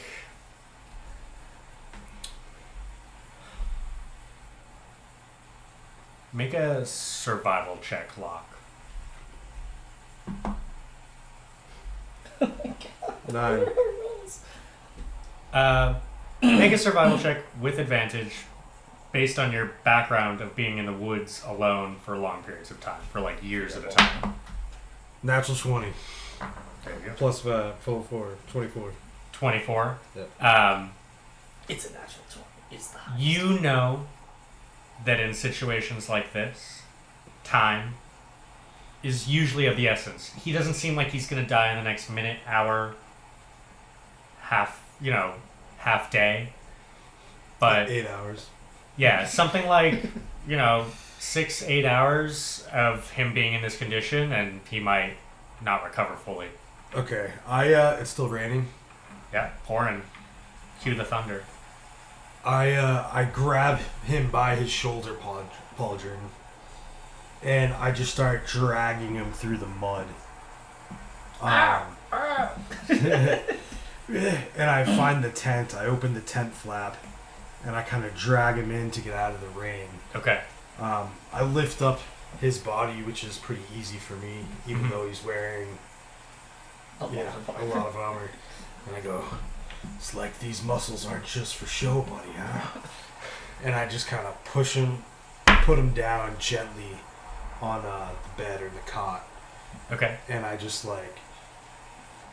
kind of collapse by the side of the bed, just completely exhausted and completely spent. And I just pass out and fall asleep. Okay. Yeah. It's dangerous. You're gonna take a full long rest. So you should take a short rest. You're taking I think Locke would know. Going to sleep right now puts his companion in grave danger of never waking up. Oh, okay. So I take a short rest? You feel Because you can stay awake. you feel like you could probably take, he probably has 6 to 8 hours before, he needs help. He's Yeah. not in good condition. Okay, so he needs help. Are we out of combat now? Yes, now at this point, If we're taking a short rest and I'm stabilized, do I just gain short rest hit points? no, because you're not taking a short rest. You're incapacitated. I see. Okay, I'm gonna Sorry, take. buddy. How long is a short rest? An hour. All right, I take a short rest. Okay. I just kind of just rest my bones. Yeah, you even do doze off in the bed next to Rin and just completely exhausted. You're not sure who that was or what exactly is going on, but you end up passing out almost from shock and you take almost the full hour in slumber. Okay, I wake up after the hour, and I check on him. He still seems pretty bad, right? Yeah. No changes in his condition. I would allow you to attempt another medicine check if perhaps you were to go try and find I'm gonna some supplies. Just make sure he's comfortable. Take out my bedroll and kind of lie it on top of him just for warmth. Mhm. And then I step out I go, don't worry, I'm gonna find help. And I step out I'm kind of half in and out. I'm just and I do the same thing that I always do, and I bring my arms up to yawn, and I go down on all fours, and I turn into this gray horse with just this splendid kind of like jet black mane. Okay. Is horse something you can turn into? Yes. Okay, thank you. And I'm gonna go back down the river and try Straight down the river itself? Straight down the river Okay. itself and try to get back to Raj Okay. and try to find some help. Okay. You should have thrown me on your back before you transformed, and then just became a horse and dragged me there. Could I have done that? Yeah, you can do that. I take Rin. I put him on my back before I transform. I do the yawn. I go down on all fours and I turn into a horse, and now I'm trotting down the river with Okay. Rin on my back All at right. a slow pace. Yeah, I was gonna say, don't go too fast. And just kind of One damage. No, I just clip clop about, clip clop, and I go back to town. Yeah, okay. And coming down the river itself, as opposed to the jungle, helps your pace a good amount. You are able to follow it directly, and are you moving through... You're not moving through stealthily, per se. You're in the middle of the water, right? No, I'm just going. Okay. I'm just going. Yeah, just like dash action after dash action. Okay, cool. Yeah, you make it through, and you're unabated by any beasts or mishaps in the jungle. Go ahead and give me a survival check just to see how long it's going to take you. Straight survival. 6. So it still does take you some time. You don't typically transform into horses unless you're traveling, and typically that's on solid ground, not through this river.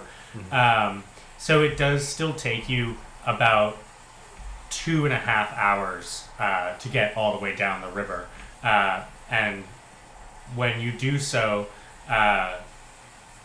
you begin to recognize the clearing up ahead as the Tortle Village, and you can start to see, as you're walking down the river, you start to see more of those trees as they the river takes a big left turn right there at the village, and that's kind of where all these trees are kind of congregated that have been chopped down from the Royale retreat there.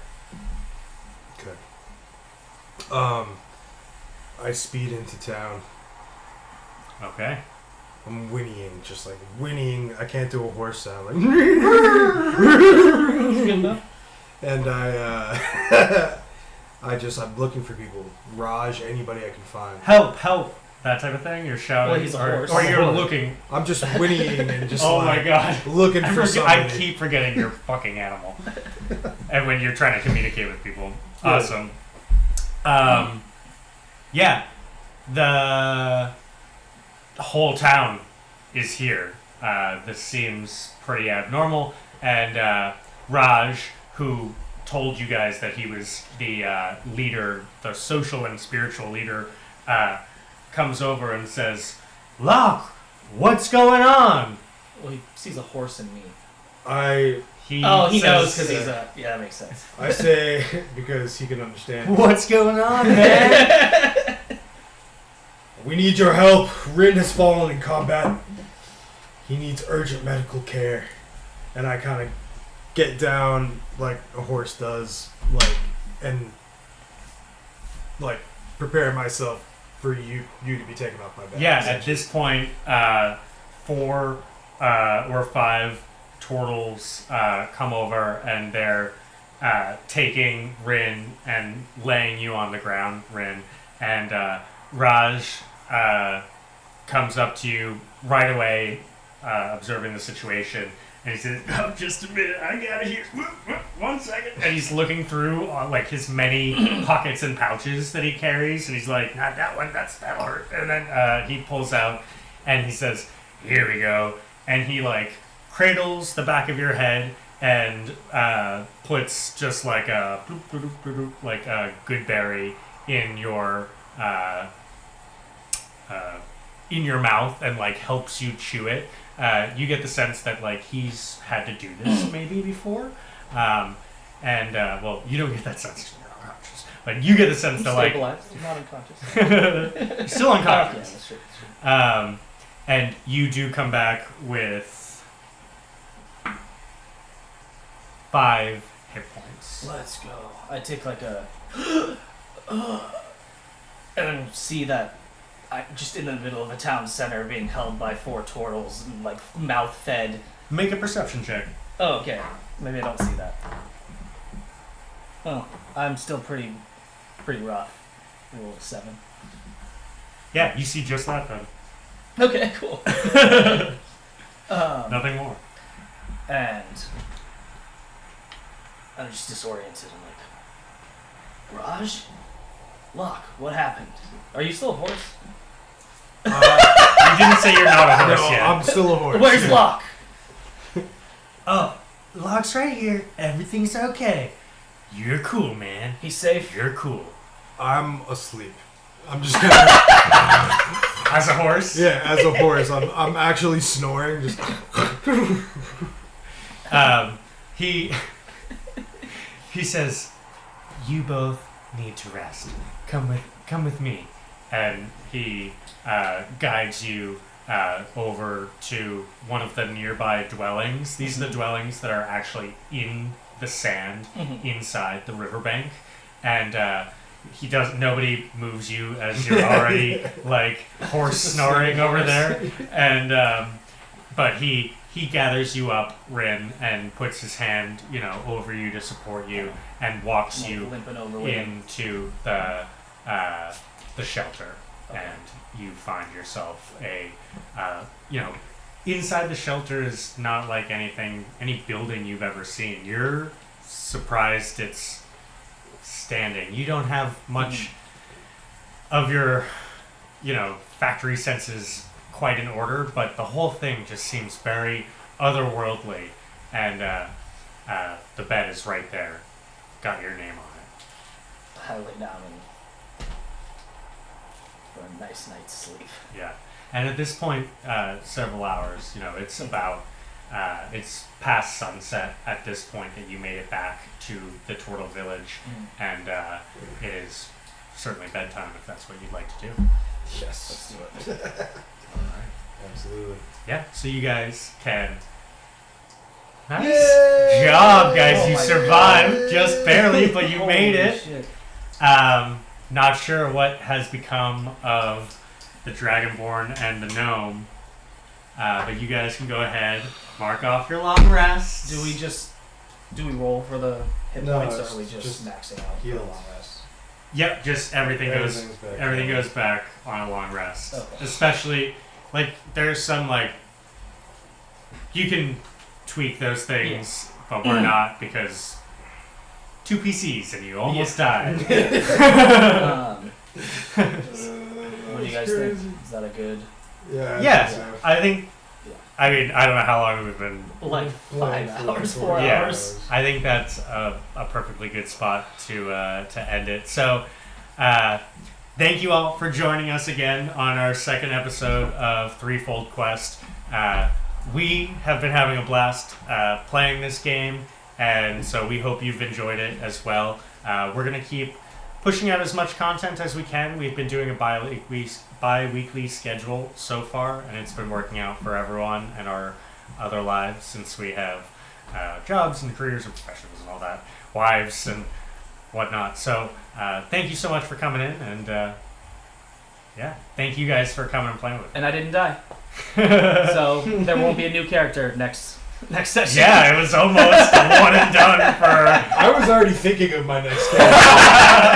I was like, maybe it'll be a ranger. You guys had me worried for a second. You had us worried. What do you mean?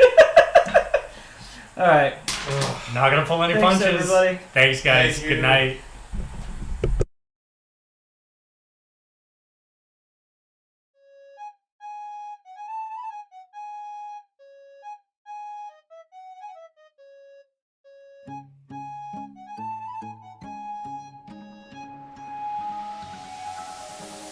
Welcome to Threefold Quest.